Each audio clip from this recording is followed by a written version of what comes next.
Hello hello Vivaan, എല്ലാവർക്കും സുഖാണെന്ന് വിശ്വസിക്കുകയാണ്. വിംബിൾ അക്കാദമിയുടെ കീഴിലായിട്ട് സംഘടിപ്പിച്ചു വരുന്ന വ്യത്യസ്തമായിട്ടുള്ള വർക്ക്ഷോപ്പുകളും കോഴ്സുകളും വെബിനാറുകളും അതിൻ്റെ ഭാഗമായിട്ട് ഒരു സ്റ്റുഡൻസിനെ കേന്ദ്രീകരിച്ചുകൊണ്ട് വെക്കേഷനായിട്ട് തന്നെ വ്യത്യസ്തമായിട്ടുള്ള പ്രോഗ്രാമുകൾ നടത്തി വരുന്നുണ്ട്. അതിൻ്റെ ഭാഗമായി കഴിഞ്ഞ കുറച്ച് ദിവസങ്ങളായിട്ട് കുട്ടികൾക്കായിട്ടുള്ള വ്യത്യസ്ത സെഷനുകൾ നമ്മൾ നടത്തി വരുന്നുണ്ട്. ഫ്രീ ആയിട്ടുള്ള ഹാൻഡ് റൈറ്റിങ്ങിന്റെ ഒരു ബാച്ച്, അതിന്റെ ഒരു കോഴ്സ്, അതിന്റെ ഒരു വെബിനാർ, ഒരു സെഷൻ നമ്മൾ നടത്തിയിട്ടുണ്ടായിരുന്നു. ഒരു ക്രാഫ്റ്റിങ്ങിന്റെ, പേപ്പർ ക്രാഫ്റ്റിങ്ങിന്റെ ഒരു സെഷൻ നമ്മൾ നടത്തിയിട്ടുണ്ടായിരുന്നു. ഇങ്ങനെ വ്യത്യസ്തമായിട്ടുള്ള സെഷനുകൾ ഒരു സീരീസ് ആയിട്ട് കുട്ടികൾക്കും രക്ഷിതാക്കൾക്കും വേണ്ടി പ്രത്യേകം പാരന്റിങ് ഉൾപ്പെടെയുള്ള സെഷനുകൾ കഴിഞ്ഞ ദിവസങ്ങളിൽ നമ്മൾ നടത്തിയിട്ടുണ്ടായിരുന്നു. ഇന്ന് കുട്ടികളുടെ കരിയറുമായി ബന്ധപ്പെട്ട് ഒരു ഡിസ്കഷനാണ് ഇന്ന് നമ്മൾ നിർവഹിക്കാൻ ഉദ്ദേശിക്കുന്നത്. കരിയർ തിരഞ്ഞെടുക്കുമ്പോൾ ശ്രദ്ധിക്കേണ്ട കാര്യങ്ങൾ എന്തൊക്കെയാണ്? എന്താണ് ഒരു കരിയർ? അത് കുട്ടികൾക്ക് മാത്രമല്ല, വലിയ ആളുകൾക്കും തീർച്ചയായിട്ടും മനസ്സിലാക്കണം. നമ്മുടെ സ്വന്തത്തിലും ഒപ്പം തന്നെ നമ്മുടെ കുട്ടികളിലും നമ്മുടെ പരിസരങ്ങളിലും ഒക്കെ നമുക്ക് രൂപപ്പെടുത്താൻ അത് ഏറ്റവും പ്രധാനപ്പെട്ട ഒരു ഘടകമാണ്. മാത്രമല്ല, ഇന്നത്തെ കാലം എന്ന് പറഞ്ഞാൽ കരിയർ സ്വിച്ചിങ്ങിന്റെ ഒരു കാലം കൂടിയാണ്, അല്ലെ? പണ്ടൊന്നും അങ്ങനെ കരിയർ സ്വിച്ചിങ് അങ്ങനെ നമ്മൾ അങ്ങനെ കണ്ടിട്ടില്ല. പക്ഷെ ഇന്നത്തെ കാലത്ത് കരിയർ സ്വിച്ചിങ്ങുകൾ കൂടുതലായിട്ട് കണ്ടുവരുന്നുണ്ട്. 5 വർഷം ഒരു കരിയറിലായിരിക്കും, പിന്നീട് പെട്ടെന്ന് മറ്റൊരു കരിയറിലേക്ക് നമുക്ക് ജമ്പ് ചെയ്യാനുള്ള സാധ്യതകളും ഇന്നുണ്ട്. അങ്ങനെ ജമ്പ് ചെയ്യുന്ന അല്ലെങ്കിൽ സ്വിച്ച് ചെയ്യുന്ന ആളുകളെയും നമുക്ക് കാണാൻ സാധിക്കുന്നു എന്നുള്ളതാണ്. കാലഘട്ടങ്ങൾ മാറുന്നു. ഓരോ വർഷങ്ങൾ കഴിയും തോറും പുതിയ കരിയറുകൾ ഉണ്ടാകുന്നു. അടുത്ത 10 വർഷം കഴിയുമ്പോൾ ചിലപ്പോൾ ഇപ്പോഴുണ്ടാകുന്ന പകുതിയിലധികം കരിയറുകൾ ഉണ്ടാകുമോ ഇല്ലയോ എന്ന് പോലും ചർച്ചകൾ നടന്നുകൊണ്ടിരിക്കുന്ന ഒരു കാലഘട്ടത്തിലാണ് നമ്മൾ മുന്നോട്ട് പോകുന്നത്. അതല്ലെങ്കിൽ ഇന്ന് പഠിക്കുന്ന ഒരു ഒരു ഒരു കോഴ്സ് അവർ പിന്നെ പഠിച്ച് ഒരു നിലയിലേക്ക് എത്തുന്ന സമയത്ത് അങ്ങനെ ഒരു കോഴ്സ്, അതല്ലെങ്കിൽ ഒരു സാധ്യത ഉണ്ടാകുമോ എന്ന് പോലും ചർച്ച ചെയ്യപ്പെടുന്ന ഒരു കാലഘട്ടത്തിൽ, പുതിയ സാങ്കേതിക വിദ്യകൾ അനുദിനം വളർന്നുകൊണ്ടിരിക്കുന്ന ഒരു സാഹചര്യത്തിൽ കരിയർ തിരഞ്ഞെടുക്കുന്ന സമയത്ത്, അതിന് കുട്ടികൾക്ക് ആ കരിയറിനെ നമ്മൾ പിന്നെ ആ ഒരു വഴി കാണിക്കുന്ന സമയത്ത് തീർച്ചയായിട്ടും ആസ് എ പാരന്റ് എന്ന നിലയിൽ നമ്മളും, അതിൽ ഗാർഡിയൻ എന്ന നിലയിൽ നമ്മൾ ഓരോരുത്തരും കുട്ടികളെ സംബന്ധിച്ചിടത്തോളം അവർക്ക് അവരുടേതായിട്ടുള്ള ചില ചിന്തകൾ, അവയർനെസ്, തീർച്ചയായിട്ടും അവരുടെ പാഷൻ, ഇതൊക്കെ തീർച്ചയായിട്ടും കൺസിഡർ ചെയ്തുകൊണ്ടായിരിക്കണം കരിയർ തിരഞ്ഞെടുക്കേണ്ടത്. അപ്പോഴാണ് അവർക്ക് മനോഹരമായിട്ട് അതിലേക്ക് പോകാൻ സാധിക്കുക. പലപ്പോഴും നല്ല കോഴ്സ്, ട്രെൻഡിങ് കോഴ്സ്, അല്ലേ? ഞാൻ 10-13 വർഷം ദുബായിൽ ഉണ്ടായിരുന്ന ഒരാളാണ്. അപ്പൊ പൊതുവെ നാട്ടിലേക്ക് വിളിക്കുന്ന സമയത്ത് പല കുട്ടികളും, അല്ലെ, നമ്മള് ഒരു മാമയുടെ വീട്ടിൽ വിളിക്കുന്ന സമയത്ത് മാമയുടെ മക്കൾ ആരെങ്കിലും ഉണ്ടാവും. അപ്പൊ അവര് ചോദിക്കും, ഇപ്പോ അവിടെ ഏതാണ് കോഴ്സ്? ഇപ്പൊ നമ്മൾ എടുത്താല് ഏത് കോഴ്സ് എടുത്താലായിരിക്കും അവിടെ വന്നാൽ ജോലി കിട്ടുക എന്നായിരിക്കും ചോദിക്കുന്നത്. അപ്പൊ കൂടുതൽ ആളുകൾ, അല്ലെങ്കിൽ നാട്ടിൽ വരുന്ന സമയത്ത് പലരും ചോദിക്കുന്ന ചോദ്യങ്ങൾ അങ്ങനെയാണ്. ശരിക്കും അങ്ങനെ ചോദിക്കാൻ പാടുണ്ടോ? അതല്ലെങ്കിൽ അങ്ങനെയാണോ നമ്മളൊരു കരിയർ തിരഞ്ഞെടുക്കേണ്ടത്? അങ്ങനെ ഒരു കരിയർ തിരഞ്ഞെടുത്തു കഴിഞ്ഞാൽ ആ ട്രെൻഡ് കഴിഞ്ഞു കഴിഞ്ഞാൽ നമുക്ക് നിലനിൽക്കാൻ പറ്റുമോ? പണ്ട് കാലത്ത് നമുക്കറിയാം, ഈ ഒരു ഞാനൊരു ഈ കുറച്ചുകൂടി ഓൾഡ് ആയിട്ടുള്ള ആളുകളുടെ ഒരു സംഗമത്തിൽ പങ്കെടുത്തു. അപ്പൊ അവര് പറഞ്ഞൊരു കാര്യം, പണ്ട് കാലത്ത് ഈ ഡ്രൈവിംഗ് പഠിക്കുക എന്ന് പറയുന്നത് ജോലി ആവശ്യാർത്ഥായിരുന്നു. ഒരു ഡ്രൈവിംഗ് പഠിക്കുക എന്ന് പറഞ്ഞത് എന്തായിരുന്നു? ഡ്രൈവിംഗ് പഠിച്ചു കഴിഞ്ഞാൽ ജോലി കിട്ടും, ഗൾഫിൽ പോയി കഴിഞ്ഞാൽ ജോലി കിട്ടും, അല്ലെങ്കിൽ കേരളത്തിന് പുറത്ത് പോയി കഴിഞ്ഞാൽ ഡ്രൈവിംഗ് അറിയാന്ന് പറയുന്നത് സി വിയിൽ ഒരു അഡീഷണൽ, നമ്മൾ ആർട്ടിഫിഷ്യൽ ഇന്റലിജൻസ് അറിയാന്നൊക്കെ പറയുന്നത് പോലെയുള്ള ഒരു ക്വാളിഫിക്കേഷൻ, ഒരു സ്കില്ലായിരുന്നു. ഇന്ന് ഡ്രൈവിംഗ് അറിയാന്ന് പറയുന്നത് ജീവിതത്തിലെ ഒരു അനിവാര്യതയായിട്ട് മാറി, അല്ലെ? ഇന്ന് ഡ്രൈവിംഗ് അറിയാത്ത ആരാ ഉള്ളത്? വീട്ടിൽ 5 പേരുണ്ടെങ്കിൽ 5 പേർക്കും ഡ്രൈവിംഗ് അറിയാം. അപ്പൊ ജീവിതത്തിന്റെ ഒരു ഭാഗമായി അതൊരു അഡീഷണൽ ക്വാളിഫിക്കേഷൻ, അഡീഷണൽ സ്കില്ല് എന്നതിനേക്കാൾ അപ്പുറത്ത് ജീവിക്കണമെങ്കിൽ ഡ്രൈവിംഗ് അറിയണം എന്ന രൂപത്തിലേക്ക് മാറിക്കഴിഞ്ഞു അല്ലെ. കുടുംബിനികളാണെങ്കിൽ പലപ്പോഴും അവരുടെ കുട്ടികളെ സ്കൂളിലേക്ക് ആക്കാനോ അല്ലെങ്കിൽ ജോലി സ്ഥലത്തേക്ക് പോകാനോ കടയിലേക്ക് പോകാനോ പോലും എവിടേക്ക് പോകാനായി കഴിഞ്ഞാലും അവര് പോലും അത് ഒരു പുതുമയില്ലാത്ത ഒന്നായിട്ട് മാറിക്കഴിഞ്ഞു. അപ്പൊ ഇതേപോലെ ഓരോ കാലഘട്ടങ്ങൾ കഴിയും തോറും കരിയറുകളെ കുറിച്ച് നമ്മൾ കൃത്യമായിട്ട് മനസ്സിലാക്കണം, ജോലി സാധ്യതകളെ കുറിച്ച് മനസ്സിലാക്കണം, നമ്മുടെ പാഷനെ കുറിച്ച് മനസ്സിലാക്കണം. ഞാൻ എന്തിനതിന് വർക്ക് ചെയ്യുന്നു, ഞാൻ എന്തിനു വേണ്ടി പഠിക്കണം, ഞാൻ എന്തിനു വേണ്ടി ജോലി ചെയ്യണം, ഞാൻ എന്തിന് ഈ ഒരു മേഖല തിരഞ്ഞെടുക്കണം എന്നതിനെ കുറിച്ച് കൃത്യമായിട്ടുള്ള ബോധ്യം ഉണ്ടാകുമ്പോൾ മാത്രമായിരിക്കും ആ കരിയറിൽ നമുക്ക് ശോഭിക്കാൻ സാധിക്കുക.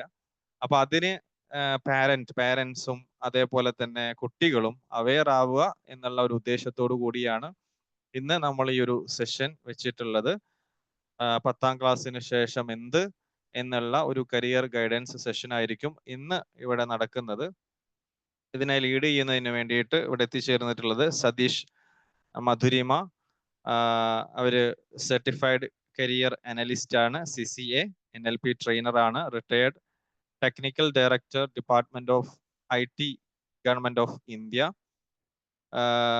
സതീഷ് സാറിനെ ഈ ഒരു പ്രോഗ്രാമിലേക്ക് വളരെ സന്തോഷത്തോടെ ഞാൻ ഇൻവൈറ്റ് ചെയ്യാണ്. അതേപോലെ തന്നെ ഈ ഒരു പ്രോഗ്രാമിലേക്ക് എത്തിച്ചേർന്നിട്ടുള്ള പ്രിയപ്പെട്ട പാർട്ടിസിപ്പൻസ്, സ്റ്റുഡൻസ് ഉണ്ടാകും, പേരൻസ് ഉണ്ടാകും, എല്ലാവർക്കും സഹർഷം സ്വാഗതം. നിങ്ങൾക്ക് സംശയങ്ങൾ ഉണ്ടെങ്കിൽ സാറിനോട് ചോദിക്കാവുന്നതാണ്. സതീഷ് സാറാണ് ഇങ്ങോട്ട് നമുക്ക് ഇങ്ങനെ ഒരു പ്രോഗ്രാം സംഘടിപ്പിക്കണം എന്ന ഒരു ചർച്ച മുന്നോട്ട് വെച്ചത്. അപ്പൊ ആയതുകൊണ്ട് തന്നെ ഈ ഒരു സെഷൻ നമ്മൾ കംപ്ലീറ്റ് ചെയ്തതിന് ശേഷം നിങ്ങൾക്കുള്ള ഡൗട്ടുകൾ ചോദിക്കാം. അതോടൊപ്പം തന്നെ നമുക്ക് എന്തെങ്കിലും കരിയർ അഡ്വൈസ് ഇൻഡിവിജ്വലി ആവശ്യമുണ്ടെങ്കിൽ അതും നമ്മൾ പ്രൊവൈഡ് ചെയ്യുന്നതായിരിക്കും. അപ്പോൾ ഇന്നത്തെ ഒരു സെഷനിലേക്ക് എല്ലാവരെയും ഒരിക്കൽ കൂടി ഞാൻ ഇൻവൈറ്റ് ചെയ്യുകയാണ്. സെഷൻ ലീഡ് ചെയ്യുന്നതിന് വേണ്ടിയിട്ട് മൈക്ക് സതീഷ് സാറിന് ഞാൻ കൈമാറുന്നു. Thank you so much. Over to Satheesh sir. Satheesh sir please. Thank you sir. ഈ ഇന്നത്തെ ക്ലാസ്സിന് ഈ ഒരു അവസരം ഉണ്ടാക്കി തന്ന ഫൈസൽ സാറിനും വിംബിൾ അക്കാഡമിക്കും എന്റെ അകമഴിഞ്ഞ സ്നേഹവും കടപ്പാടും രേഖപ്പെടുത്തിക്കൊള്ളുന്നു. അതുപോലെ ഈ ക്ലാസ്സിൽ സാർ കേൾക്കാമോ ഞാൻ പറയുന്നത്? Crystal clear. ഓക്കെ. അതുപോലെ ഈ ക്ലാസ്സിൽ അറ്റൻഡ് ചെയ്ത എല്ലാ പേരൻസിനും കുട്ടികൾക്കും സ്റ്റുഡൻസിനും ഞാൻ എൻ്റെ ഹാർദവമായ സ്വാഗതം ചെയ്തുകൊണ്ട് എൻ്റെ ക്ലാസ്സിലേക്ക് ഞാൻ കടക്കാൻ ഉദ്ദേശിക്കുകയാണ്. നമ്മൾ ഇന്ന് എടുക്കാൻ ഉദ്ദേശിക്കുന്നത് 10ാം ക്ലാസ് കഴിഞ്ഞ് എന്താണ് എന്നാണ്. 10ാം ക്ലാസ് കഴിഞ്ഞാൽ പലതുണ്ട് കാര്യങ്ങൾ, പലതുണ്ട് വഴികൾ എന്നാണ് പറയുന്നത്. അതുമായി ബന്ധപ്പെട്ട് നമുക്ക് 10ാം ക്ലാസ് കഴിഞ്ഞ കുട്ടികൾക്ക് എന്താണ് നമുക്ക് അടുത്തതിലേക്കുള്ള എന്നുള്ള ഒരു കാര്യത്തെ പറ്റി ഡിസ്കസ് ചെയ്യാൻ വേണ്ടിയാണ് ഈ ക്ലാസ്. അപ്പൊ നമുക്കൊരു ഇന്ററാക്റ്റീവ് സെഷൻ ആയിട്ടാണ് ഈ ക്ലാസ് സ്റ്റാർട്ട് ചെയ്യാൻ ഉദ്ദേശിക്കുന്നത്. അപ്പൊ ഈ ക്ലാസ് തുടങ്ങുന്നതിന് മുമ്പ് തന്നെ എനിക്കുണ്ടായ ഒരു സംഭവം ഞാൻ പറയുകയാണ്. കഴിഞ്ഞ ദിവസം ഞാൻ ക്ലാസ് എടുക്കാൻ പോയിരുന്നു. അവിടെ 10ാം ക്ലാസ്സിൽ പഠിച്ച് പാസ്സായി നിൽക്കുന്ന കുട്ടികളുണ്ട്, പാസ്സായല്ല 10ാം ക്ലാസ് കഴിഞ്ഞിട്ട് എക്സാം എഴുതിയിട്ട് നിൽക്കുന്ന കുട്ടികളുണ്ട്, 11th സ്റ്റാൻഡേർഡിലുള്ള കുട്ടികളുണ്ട്, 12th കഴിഞ്ഞിട്ട് നിൽക്കുന്ന കുട്ടികളുണ്ട്, അങ്ങനെ പല കുട്ടികളുണ്ടായിരുന്നു. അപ്പൊ ഞാൻ അവരോട് ചോദിച്ചു, നിങ്ങൾ എന്തിനാ പഠിക്കുന്നത് ചോദിച്ചു. അപ്പം ആ കുട്ടികൾ പലരും പറഞ്ഞു 10ാം ക്ലാസ്സിൽ ഞാൻ 10ാം ക്ലാസ്സിൽ പഠിക്കുന്നു, 11ാം ക്ലാസ് പഠിക്കുന്ന കുട്ടികളുണ്ടാണ്, ഞാൻ 11ാം ക്ലാസ് പഠിക്കുന്നു, വേറൊരു കുറച്ച് കുട്ടികൾ പറഞ്ഞു ഞാൻ 12th കഴിഞ്ഞിട്ട് നിൽക്കുകയാണ്. അപ്പൊ ഞാൻ നമ്മളുടെ ഇന്നസെന്റ് സ്റ്റൈലിൽ, കാരണം ഒരു ഫിലിമിലുണ്ട്, കുട്ടികൾ നിങ്ങൾ എന്തിനാ പഠിക്കുന്നത് എന്ന് ഞാൻ ചോദിച്ചു. എന്തിനാ പഠിക്കുന്നത് നിങ്ങൾ? അപ്പോഴാണ് പല കുട്ടികളും പറഞ്ഞത് ഞങ്ങൾക്കൊരു ജോലി കിട്ടാൻ വേണ്ടിയാണെന്ന് പറയുന്നത്. ഒരു ജോലി കിട്ടാൻ പഠിക്കുന്നു എന്ന് ഭൂരിഭാഗം കുട്ടികളും പറഞ്ഞു. ഞങ്ങൾക്കൊരു ജോലി വേണം. അപ്പൊ ഞാൻ അവരോട് ചോദിച്ചു, ഒരു ജോലി കിട്ടാൻ പഠിക്കേണ്ട ആവശ്യമുണ്ടോ? ഒരു ജോലി കിട്ടാൻ പഠിക്കണം? വേണ്ട. ഒരു ജോലി കിട്ടണമെങ്കിൽ ഒരു പ്രാഥമിക വിദ്യാഭ്യാസവും മിനിമം എഴുതാനും വായിക്കാനും ഒക്കെ അറിവും പിന്നെ ജോലി ചെയ്യാനുള്ള ഒരു മാനസികാവസ്ഥയും ഉണ്ടെങ്കിൽ നിങ്ങൾക്ക് ജോലി കിട്ടും.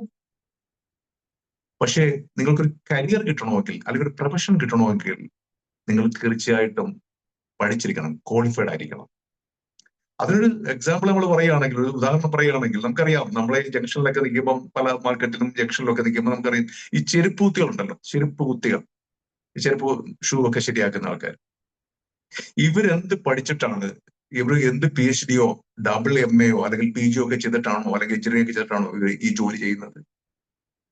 ഒരിക്കലുമല്ല. ഇവർക്ക് അങ്ങനെയുള്ള ഡിഗ്രികളില്ല. അവരൊരു ജോലി ചെയ്യുന്നു. പക്ഷെ ഈ ചെരുപ്പ് കുത്തി അല്ലെങ്കിൽ ഈ ചെരുപ്പ് കുത്തി അവൻ ചെയ്യുന്ന വർക്ക്, അവൻ ചെയ്യുമ്പോൾ ആ റിപ്പയർ ചെയ്യുന്ന ഷൂവും ചെരുപ്പുകളും ഒക്കെ ഡിസൈൻ ചെയ്യുന്നത് ഒരു ഫുഡ് വെയർ ഡിസൈൻ എഞ്ചിനീയറോ അല്ലെങ്കിൽ ഫുഡ് വെയർ ഡിസൈനറോ ആയിരിക്കും, അല്ലെ? ഈ ഫുഡ് വെയർ ഡിസൈൻ പഠിച്ചിട്ട് അത് നമ്മൾ പഠിക്കണം. പഠിച്ച് അതിനകത്ത് സ്കില്ല് ഡെവലപ്പ് ചെയ്ത് അത് ക്വാളിഫൈഡ് ആയി എക്സ്പീരിയൻസ് ആയി കഴിയുമ്പോൾ നമുക്കൊരു ഫുഡ് വെയർ ഡിസൈനർ ആയിട്ട് നമുക്കൊരു പ്രൊഫഷൻ കിട്ടുകയാണ്. അതുപോലെ തന്നെ ഈ ഷൂവുകളും ഈ ചെരുപ്പുകളും എല്ലാം മാർക്കറ്റ് ചെയ്യാൻ വേണ്ടി ഒരു മാർക്കറ്റിംഗ് എക്സിക്യൂട്ടീവ് അല്ലെങ്കിൽ മാർക്കറ്റിംഗ് മാനേജേഴ്സ് അല്ലെങ്കിൽ മാർക്കറ്റിംഗ് ടൈപ്പ് ഓഫ് ആൾക്കാർ, അപ്പോൾ അവിടെ മാർക്കറ്റിംഗ് അതിന് നമ്മൾ പഠിച്ചിരിക്കണം. അല്ലാതെ ഈ ഒരു ചെരുപ്പൂത്തിയുടെ കൂട്ട് 5ാം ക്ലാസ്സും കുസ്തി ഉണ്ടെങ്കിൽ നമുക്കത് ചെയ്യാൻ പറ്റില്ല. അപ്പൊ നമുക്കൊരു പ്രൊഫഷൻ അല്ലെങ്കിൽ ഒരു കരിയർ വേണമെങ്കിൽ നമുക്കൊരു ലോങ് ടേം പ്ലാൻ വേണം. നമുക്കൊരു ലോങ് ടേം ആയിട്ടുള്ള ഒരു സ്റ്റഡി വേണം. അതിനകത്തുള്ള ക്വാളിഫിക്കേഷൻസ് വേണം. അതിനകത്ത് സ്കിൽ സെറ്റ് ഉണ്ടായിരിക്കണം. അങ്ങനെയൊക്കെ ഉള്ള കാര്യങ്ങൾ ഉണ്ടെങ്കിലേ നമുക്കൊരു കരിയറിലേക്ക് പോകാൻ പറ്റുള്ളൂ. നമുക്കറിയാം, നമ്മൾ 10ാം ക്ലാസ് വരെ നമ്മളിപ്പോ 2 വർഷം ജനിച്ച കുട്ടികൾ 2 വർഷം LKG UKG പോയി, പിന്നെ ഒരു 10 വർഷം നമ്മളൊരു 10ാം ക്ലാസ് പാസ്സായി. ഇപ്പൊ നമ്മളൊരു 12 വർഷം 10ാം ക്ലാസ് കഴിഞ്ഞിട്ട് ഈ ഒരു 12 വർഷം സ്പെൻഡ് ചെയ്തു. ഇനിയും എത്ര വർഷം നമ്മൾ സ്പെൻഡ് ചെയ്യണം? ഇനി 10ാം ക്ലാസ് കഴിഞ്ഞ് ഇനിയും +1 +2 അല്ലെങ്കിൽ വേറെ ഏതെങ്കിലും കോഴ്സ് അത് കഴിഞ്ഞിട്ട് നമ്മൾ ഏതെങ്കിലും ഡിഗ്രി എഞ്ചിനീയറിംഗ് അല്ലെങ്കിൽ അതുപോലുള്ള ഏതെങ്കിലും സ്ട്രീം അങ്ങനെ പല കോഴ്സുകളിൽ പോയിട്ട് അങ്ങനെ 10, 15, 17 വർഷം നമ്മൾ കണ്ടിന്യൂസ് ആയിട്ട് പഠിച്ചു കഴിയുമ്പോഴാണ് ആ സ്കിൽ അക്വയർ ചെയ്തിട്ടാണ് ഒരു കരിയറിലേക്ക് നമ്മൾ ശരിക്കും സ്വിച്ച് ചെയ്യുന്നത്, അല്ലെ? അപ്പൊ ഈ കരിയർ എന്ന് പറയുന്നത്, അപ്പം പിന്നെയും നമ്മൾ ആ കരിയറിൽ ഒരു ലോങ് ടൈം 10-32 വർഷം നമ്മളെ കരിയർ, സാറ് പറഞ്ഞ മാതിരി കരിയർ സ്വിച്ചിങ് ഉണ്ട്. എങ്കിലും നമുക്കൊരു കരിയറിലേക്ക് നമ്മുടെ ജീവിതത്തിന്റെ ഏറ്റവും കൂടുതൽ ഭാഗം നമ്മൾ ചെലവഴിക്കുന്നത് കരിയറിന് വേണ്ടിയാണ്. അപ്പൊ കരിയർ എന്ന് പറയുന്നത് നമ്മുടെ ജീവിതമാണെന്ന് നമുക്ക് പറയാൻ പറ്റും. Career is the life itself, അല്ലെ? കരിയർ എന്ന് പറയുന്നത് നമ്മുടെ ജീവിതം തന്നെയാണ്. ഈ കരിയർ കൊണ്ട് നമുക്ക് എന്താണ് നമുക്ക് ഈ കരിയർ കൊണ്ട് പ്രയോജനം? ഈ കരിയറാണ് ഒരുപക്ഷെ നമ്മളെ അറിയപ്പെടുന്ന നമ്മുടെ കരിയറിന്റെ പേരിലാണ്. കാരണം നമുക്ക് 2 പേരുണ്ടെന്നാ പറയുന്നത്. നമുക്ക് ആദ്യം നമ്മൾ അച്ഛനും അമ്മയും കൂടെ ഇടുന്ന ഒരു പേരുണ്ട്. പിന്നെ കുറച്ച് നാൾ കഴിയുമ്പോൾ നമ്മളെ അറിയപ്പെടുന്ന വേറൊരു പേര് കരിയറിലാണ്. അപ്പം കളക്ടർ അല്ലെങ്കിൽ ഡോക്ടറുടെ വീട് അല്ലെങ്കിൽ എഞ്ചിനീയറുടെ വീട് അല്ലെങ്കിൽ CA-കാരന്റെ വീടാണ് കാണുന്നത്. അല്ലെങ്കിൽ അദ്ദേഹം ജഡ്ജാണ്, ഹൈക്കോടതിയിലെ ജഡ്ജാണ്, അല്ലെങ്കിൽ അഡ്വക്കേറ്റ് ആണ്. ആ ഒരു കരിയറിന്റെ പേരിലാണ് നമ്മളെ പല ആൾക്കാരും അറിയപ്പെടുന്നത്, അല്ലെ? അപ്പൊ കരിയർ എന്ന് പറയാൻ ഇപ്പൊ 2 പേരുണ്ട്. നമ്മുടെ പേരല്ല, നമുക്ക് കരിയറിന്റെ പേര്. നമ്മൾ ആദ്യം നമ്മുടെ പേരിൽ വന്നു, നമ്മൾ അതിനുശേഷം നമ്മൾ കരിയറിന്റെ പേരിലാണ് നമ്മൾ അറിയപ്പെടുന്നത്. അപ്പൊ ഈ ഒരു കരിയർ നമുക്ക് നമ്മുടെ ജീവിതത്തിൽ എന്തെല്ലാം തരുന്നു? ഈ കരിയർ എന്ന് പറയുന്നത് നമുക്കൊരു ഐഡന്റിറ്റി തരുന്നത് കരിയറാണ്. ഒരു ഐഡന്റിറ്റി, ഒരു ഐഡന്റിറ്റി തരുന്നതാണ്. രണ്ടാമത്തേതെന്ന് പറഞ്ഞാൽ കരിയറാണ് നമുക്കൊരു ഫിനാൻഷ്യൽ സെക്യൂരിറ്റി, സാമ്പത്തിക ഭദ്രത തരുന്നു. Financial security. നമുക്കറിയാം, ഒരു കരിയർ ഉണ്ടെങ്കിൽ അല്ലെങ്കിൽ ഒരു തൊഴിലുണ്ടെങ്കിൽ മാത്രമേ നമുക്ക് ഇഷ്ടപ്പെട്ട ഒരു വീടോ ഇഷ്ടപ്പെട്ട കാറോ അല്ലെങ്കിൽ ഇഷ്ടപ്പെട്ട വസ്ത്രങ്ങളോ ഒക്കെ വാങ്ങിക്കണമെങ്കിൽ നമുക്ക് സാമ്പത്തികമായിട്ടൊരു ഭദ്രത വേണം. നമുക്കൊരു കരിയർ, ഒരു തൊഴിൽ ആവശ്യമാണ്. ഒന്നാമത്തെ നമുക്കൊരു ഐഡന്റിറ്റി, രണ്ടാമത്തെ നമുക്കൊരു ഫിനാൻഷ്യൽ സെക്യൂരിറ്റി, മൂന്നാമത്തതെന്ന് പറയുന്നത് നമുക്കൊരു ലൈഫ് സ്റ്റൈൽ. അപ്പൊ നമുക്കറിയാം, ഓരോ ആൾക്കാരുടെയും കരിയർ വെച്ചിട്ടാണ്, അയാളുടെ തൊഴിൽ മേഖല വെച്ചിട്ടാണ് അയാൾക്കൊരു ലൈഫ് സ്റ്റൈൽ ക്രിയേറ്റ് ചെയ്യുന്നത്, അല്ലെ? ഒരു വലിയ കരിയറുള്ള ഒരു ഡിസ്ട്രിക്ട് കളക്ടർ, ഡിസ്ട്രിക്ട് അഡ്മിനിസ്ട്രേറ്റർ അല്ലെങ്കിൽ ഒരു ജഡ്ജ്, ഇവരുടെ മുകളിലല്ല ഒരു താഴെയുള്ള ഒരു പ്യൂണിന്റെ ലൈഫ് സ്റ്റൈൽ എന്ന് പറയുന്നത്. അപ്പം ആ കരിയറിനെ ഡിപ്പെൻഡ് ചെയ്തിട്ടാണ് നമ്മുടെ ലൈഫ് സ്റ്റൈൽ ചേഞ്ച് ചെയ്യുന്നത്. അതുപോലെ 4ാമത്തെ കാര്യം എന്ന് പറയുന്നത് നമ്മുടെ ലൈഫിന്റെ ഹാപ്പിനെസ്സും മറ്റും നമ്മുടെ കരിയറിനെ ഡിപ്പെൻഡ് ചെയ്തിരിക്കും. അപ്പൊ ഐഡന്റിറ്റി, നമ്മുടെ ഫിനാൻഷ്യൽ സെക്യൂരിറ്റി, നമ്മുടെ ലൈഫ് സ്റ്റൈൽ, നമ്മുടെ ഹാപ്പിനെസ്, ഇതെല്ലാം നമ്മുടെ കരിയറിനെ ഡിപ്പെൻഡ് ചെയ്തിരിക്കും. അതുകൊണ്ടാണ് നമ്മുടെ കരിയർ എന്ന് പറയുന്നത് നമ്മുടെ ലൈഫാണെന്ന് തന്നെ പറയാറ്. അപ്പൊ നമുക്കറിയാമല്ലോ, നമ്മളിപ്പം 10ാം ക്ലാസ്സിൽ നിൽക്കുകയാണ്. നമ്മുടെ കുട്ടികൾ, എനിക്ക് തോന്നുന്നു 10ാം ക്ലാസ്സിൽ താഴെയുള്ള കുട്ടികളുണ്ടോ? ഇതിലാണോ റെസ്പോണ്ട് ചെയ്യാൻ പറ്റുമോ? അതോ എല്ലാവരും 10ാം ക്ലാസ് കഴിഞ്ഞ കുട്ടികളാണോ ഇനി അടുത്തൊരു കരിയറിന് വേണ്ടി അല്ലെങ്കിൽ ഒരു 10ാം ക്ലാസ്സിന് ശേഷം എന്ത് ചെയ്യൂ എന്നുള്ളതിന് വേണ്ടി വെയിറ്റ് ചെയ്യുകയാണോ? എനിക്കറിയില്ല. എന്നാലും നമുക്ക് 10ാം ക്ലാസ്സിന് ശേഷം എന്താണെന്നുള്ളതാണ് മെയിൻലി ഫോക്കസ് ചെയ്യുന്ന വിഷയങ്ങളുടെ. അപ്പൊ നമുക്കറിയാം കുട്ടികളെ, ഈ 10ാം ക്ലാസ് കഴിയുന്ന 10ാം ക്ലാസ്സിന് ശേഷമാണ് നമ്മള് ശരിക്ക് ഒരു 10 വിഷയവും പഠിച്ചിട്ട് നമ്മൾ ലൈഫിന്റെ ഒരു നാൽക്കവലയിൽ നിൽക്കുന്ന 4 കൂടി ഒരു ജംഗ്ഷനിൽ നമ്മൾ നിൽക്കുകയാണ് 10ാം ക്ലാസ്സിന് ശേഷം.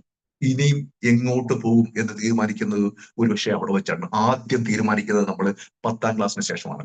10ാം ക്ലാസ് വരെ 10 സബ്ജക്ട് പഠിച്ചിട്ടാണ് നമ്മൾ വരുന്നത്. വളരെ വിശാലമായ ഒരു സബ്ജക്ട് പഠിച്ചിട്ട് നമ്മൾ 12ാം ക്ലാസ്സിലേക്ക് അല്ലെങ്കിൽ നമുക്ക് അടുത്ത സ്റ്റെപ്പിലേക്ക് മൂവ് ചെയ്യുകയാണ്. അപ്പൊ നമ്മളുടെ അവസ്ഥ ഈ 10ാം ക്ലാസ് കഴിഞ്ഞ ഒരു കുട്ടിയുടെ അവസ്ഥ എന്ന് പറയുന്നത് 4 കൂടിയ ഒരു ജംഗ്ഷനിൽ നിൽക്കുന്ന അവസ്ഥയാണ്. അവരെവിടെ ആ ഒരു ജംഗ്ഷനിൽ നിന്നുകൊണ്ട് പല വഴികളാണ്, 4 or 8 വഴികളുള്ള വഴികളാണ് അതിന്. അപ്പൊ ഏത് വഴികളിലേക്ക് പോകണമെന്ന് കൺഫ്യൂഷൻ ആയിട്ട് നിൽക്കുന്ന ഒരു കുട്ടിയാണ് നമ്മൾ കാണുന്നത്. അത് എല്ലാവരും ആവണമെന്നില്ല, ഭൂരിപക്ഷം കുട്ടികളും അവിടെ വെച്ച് കൺഫ്യൂസ്ഡ് ആയിരിക്കും. നമുക്കറിയാം 10ാം ക്ലാസ് കഴിഞ്ഞു കഴിഞ്ഞാൽ നമുക്ക് പല ഓപ്ഷൻ ഉണ്ട്, പല വഴികളുണ്ട്. ഇപ്പം 10ാം ക്ലാസ് കഴിഞ്ഞു കഴിഞ്ഞാൽ പെട്ടെന്ന് തന്നെ ഒരു ജോലി വേണം, അല്ലെങ്കിൽ നമുക്ക് അത്രമാത്രം സാമ്പത്തിക ഭദ്രതയില്ല. അങ്ങനെയാണ് ചില കുട്ടികളുണ്ട്, അവർക്കൊരു ജോലിയാണ് ആവശ്യം. അപ്പൊ അവരൊരു എന്ത് ചെയ്യുന്നത് വെച്ചാൽ ITI അല്ലെങ്കിൽ NCVT ഒരു സർട്ടിഫിക്കറ്റ് ആയിട്ട് കിട്ടുന്ന ഒരു കോഴ്സിന് പഠിച്ച് 1-2 വർഷത്തെ കോഴ്സ് കഴിഞ്ഞിട്ട് അവരൊരു തൊഴിൽ മേഖല കണ്ടുപിടിച്ച് പോവാണ്. കാരണം അവിടെ ഈ ITIയിൽ നമുക്ക് കിട്ടുന്ന ഒരു തൊഴിൽ പരിചയമുള്ള, സ്കില്ല് കൂടുതൽ കിട്ടുന്ന, എക്സ്പീരിയൻസ് കൂടുതൽ കിട്ടുന്ന ഒരു തൊഴിൽ മേഖലയാണ്. അതുകൊണ്ട് നമ്മൾ അതിലേക്ക് നമ്മൾ പോകുന്ന കുട്ടികളുണ്ട്.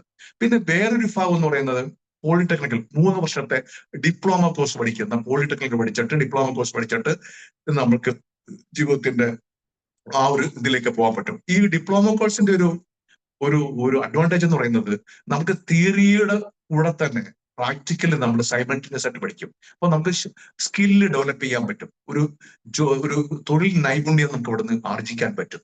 അങ്ങനെ പോളിടെക്നിക്കൽ പഠിച്ചു കഴിഞ്ഞാലും നമുക്ക് ഒരു തൊഴിൽ മേഖലയിലേക്ക് പോകാൻ പറ്റും. വേണമെങ്കിൽ നമുക്ക് ലാറ്ററൽ എൻട്രി നടത്തി BTechനോ അതുപോലുള്ള കോഴ്സുകൾക്കോ പോകാൻ പറ്റും. പിന്നെ വരുന്നത് നമ്മുടെ വൊക്കേഷണൽ ഹയർ സെക്കൻഡറി ഉണ്ട്, പിന്നെ ടെക്നിക്കൽ ഹയർ സെക്കൻഡറി ഉണ്ട്. ഇതെല്ലാം ആ ഒരു രീതിയിലാണ്. പിന്നെ ഏറ്റവും കൂടുതൽ കുട്ടികൾ പോകുന്നത് ഹയർ സെക്കൻഡറീസിനാണ്. നമ്മൾ ഇന്ന് കൂടുതൽ പറയാൻ പോകുന്നത്, ബേസിക്കലി ഫോക്കസ് ചെയ്യുന്നത് ഹയർ സെക്കൻഡറി ആയിട്ട് ബന്ധപ്പെട്ടുള്ള കാര്യങ്ങളാണ്. അപ്പൊ ഈ ഹയർ സെക്കൻഡറിയിലാണ് സ്ട്രീം ഉള്ളത്. അപ്പൊ ഞാൻ പറഞ്ഞു വന്നത്, ഈ 10ാം ക്ലാസ് വയസ്സായ ഒരു കുട്ടി ഒരു നാൽക്കവലയിൽ നിൽക്കുകയാണ്. അവന് ഏത് സ്ട്രീമാണ് സെലക്ട് ചെയ്യേണ്ടത്? സ്ട്രീം എന്ന് ഞാൻ ഉദ്ദേശിക്കുന്നത് സയൻസ് സ്ട്രീം ഉണ്ട്, കൊമേഴ്സ് സ്ട്രീം ഉണ്ട്, ഹ്യൂമാനിറ്റീസ് ഉണ്ട്. ഇത് എങ്ങനെ എടുക്കും? ഇത് ഏതിലാണ് ഞാൻ ബെറ്റർ? ഇത് എങ്ങനെയാണ് സെലക്ട് ചെയ്യേണ്ടത്? ആ ഒരു കൺഫ്യൂഷനിലാണ്. ഇതുപോലൊരു കൺഫ്യൂഷൻ നിങ്ങൾക്ക് 12ാം ക്ലാസ് കഴിഞ്ഞാലും ഉണ്ടാവാം. 12ാം ക്ലാസ് കഴിഞ്ഞു കഴിഞ്ഞാൽ, ഈ സ്ട്രീം എടുത്ത് 12ാം ക്ലാസ് കഴിഞ്ഞു കഴിഞ്ഞാൽ ഏത് കോഴ്സ് സെലക്ട് ചെയ്യും എന്നുള്ളൊരു കൺഫ്യൂഷൻ നിങ്ങൾക്ക് ഉണ്ടാവാം. ഞാൻ ഈ BTechന് പോകണോ, അതോ വേറെ ഏതെങ്കിലും ഡിസൈനിങ്ങിന് പോകണോ, ലോയ്ക്ക് പോകണോ, MBAക്ക് പോകണോ, മെഡിക്കൽ അലൈഡ് കോഴ്സ് പോകണോ, ഫാർമസി, അങ്ങനെ ഡിഫറെന്റ് കൺഫ്യൂഷൻസ് +2 കഴിഞ്ഞിട്ട് നിങ്ങൾക്ക് ഉണ്ടാവും. ഇത് ഫസ്റ്റ് കൺഫ്യൂഷനാണ് നിങ്ങളുടെ ഈ 10ാം ക്ലാസ് കഴിഞ്ഞിട്ട് എന്തെടുക്കും എന്നുള്ളത്. അപ്പം 12ാം ക്ലാസ് കഴിഞ്ഞ ഒരു കോഴ്സ് എടുത്തു, ആ കോഴ്സ് അടുത്തതിന് വീണ്ടും കൺഫ്യൂഷനാണ്. വേറെ ഏത് PG ചെയ്യും, അല്ലെങ്കിൽ MTech ചെയ്യും, PG ചെയ്യും, അങ്ങനെയുള്ള മറ്റ് ഏതെങ്കിലും ആഡ് ഓൺ കോഴ്സ് ചെയ്യണോ, അങ്ങനെയുള്ള വീണ്ടും കൺഫ്യൂഷൻസ് വരും. ഇങ്ങനെയുള്ള കൺഫ്യൂഷൻസിന്റെ ഒരു നിര നമ്മളുടെ കൂടെ തന്നെ നമ്മളെ ഫോളോ ചെയ്യും. ഈ കൺഫ്യൂഷൻ വരുന്ന സമയത്ത് ഇതിന്റെ കൂടെ തന്നെ നമ്മുടെ കൂടെ കുറച്ച് ഇൻഫ്ലുവൻസേഴ്സും ഉണ്ട്. ഇൻഫ്ലുവൻസേഴ്സ് ഞാൻ ഉദ്ദേശിക്കുന്നത്, നമ്മൾ ഈ കുട്ടിയെ ഇൻഫ്ലുവൻസ് സ്വാധീനിക്കാൻ പറ്റുന്ന കുറച്ച് ആൾക്കാരുണ്ട്. അതാരാണെന്ന് ഞാൻ പറയാം. ഈ കുട്ടിയെ സ്വാധീനിക്കുന്ന ആൾക്കാർ എന്താണെന്ന് ചെയ്യുന്നു വെച്ചാൽ, ഈ കുട്ടിയുടെ മുന്നിൽ നിന്ന് ആ കുട്ടിയുടെ അവൻ ഇഷ്ടപ്പെട്ട ഒരു മേഖല, തൊഴിൽ മേഖലയെ പറ്റിയോൾ അവനെ കാണിക്കാതെ ഈ ഇൻഫ്ലുവൻസേഴ്സിന്റെ മനസ്സിൽ വരുന്ന, അവർക്ക് അറിയാവുന്ന കാര്യങ്ങൾ മാത്രം അവരിലേക്ക് കാണിക്കുകയാണ് ചെയ്യുന്നത്. അപ്പൊ ഈ ഫസ്റ്റ് ഇൻഫ്ലുവൻസർ സ്വാധീനിക്കുന്നത് ഈ കുട്ടികളിലെ നമ്മൾ പേരൻസ് തന്നെയാണ്. കുട്ടികളെ സ്വാധീനിക്കുന്നത് പേരൻസ് തന്നെയാണ്. ഈ പേരൻസ് എന്താണെന്ന് വെച്ച് കഴിഞ്ഞാൽ, പേരൻസിന് അവരുടെ മനസ്സിലുള്ള അവർക്ക് സാധിക്കാൻ പറ്റാത്ത തൊഴിൽ മേഖലകൾ, അവർക്ക് ഇഷ്ടപ്പെട്ട കോഴ്സുകൾ, അല്ലെങ്കിൽ ഭാവിയിൽ വലിയ വാഗ്ദാനങ്ങൾ കിട്ടുന്ന വലിയ വലിയ തൊഴിൽ മേഖലകൾ, ഇതിനെപ്പറ്റിയെല്ലാം ആ കുട്ടിയിലേക്ക് അവര് ആ ഇൻഫർമേഷൻ പാസ് ചെയ്യുകയാണ്. നീ ഇതെടുത്താൽ നിനക്ക് നല്ലതാണ്, നീ നഴ്സിങ്ങിന് പോകും, നീ അല്ലെങ്കിൽ പാരാമെഡിക്കൽ കോഴ്സിന് പോകും, അല്ലെങ്കിൽ അങ്ങനെയുള്ള പല കാര്യങ്ങൾ പറഞ്ഞു. നീ ജർമ്മൻ ലാംഗ്വേജ് പഠിക്കുന്നു, ജർമ്മൻ ലാംഗ്വേജ് പഠിച്ചു കഴിഞ്ഞാൽ ജർമ്മനിയിൽ നിനക്ക് ഫ്രീ ആയിട്ട് സ്കോളർഷിപ്പ് കിട്ടും, പഠിക്കാം. അങ്ങനെയുള്ള ഈ ചെറിയ ചെറിയ അറിവുകളും അല്ലെങ്കിൽ അവർക്ക് കിട്ടുന്ന ഇൻഫർമേഷൻ വെച്ച് ഈ കുട്ടിയുടെ ആ ഒരു സാധ്യതകൾ, അനന്ത സാധ്യതകളെ പറ്റി മാസ്ക് ചെയ്യുകയാണ്. സെക്കൻഡ് ഇൻഫ്ലുവൻസ് എന്ന് പറയുന്നത് ഈ നമ്മുടെ ഫ്രണ്ട്സ് ആണ്, കൂട്ടുകാർ, സുഹൃത്ത് വലയം.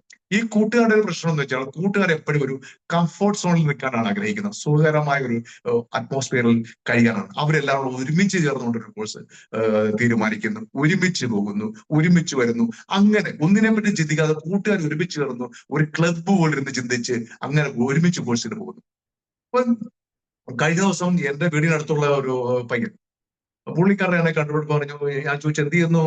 അപ്പൊ പറഞ്ഞു, സാറേ ഞാനിപ്പം BBA ചേർന്നു, ബാംഗ്ലൂരിൽ BBA ചേർന്നു. അപ്പൊ ഞാൻ അവരോട് ചോദിച്ചു, BBA നമ്മുടെ കേരളത്തിലുണ്ടല്ലോ, ഇഷ്ടംപോലെ BBAക്ക് ചേരാമല്ലോ.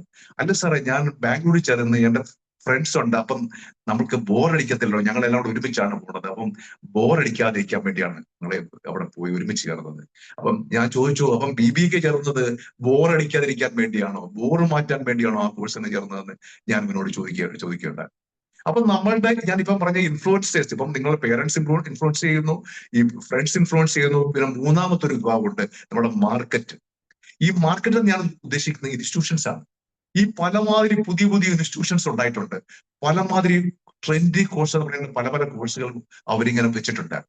ഈ കോഴ്സിലേക്കൊക്കെ അവർക്ക് തയ്യാതെ വരുമ്പോൾ വലിയ വലിയ അഡ്വർടൈസ്മെന്റ് ചെയ്ത് വലിയ വലിയ ഈ ഏജന്റുമാരെ വെച്ചിട്ട് ഈ കുട്ടികളെ അതിലേക്ക് അങ്ങ് അട്രാക്ട് ചെയ്യുകയാണ്.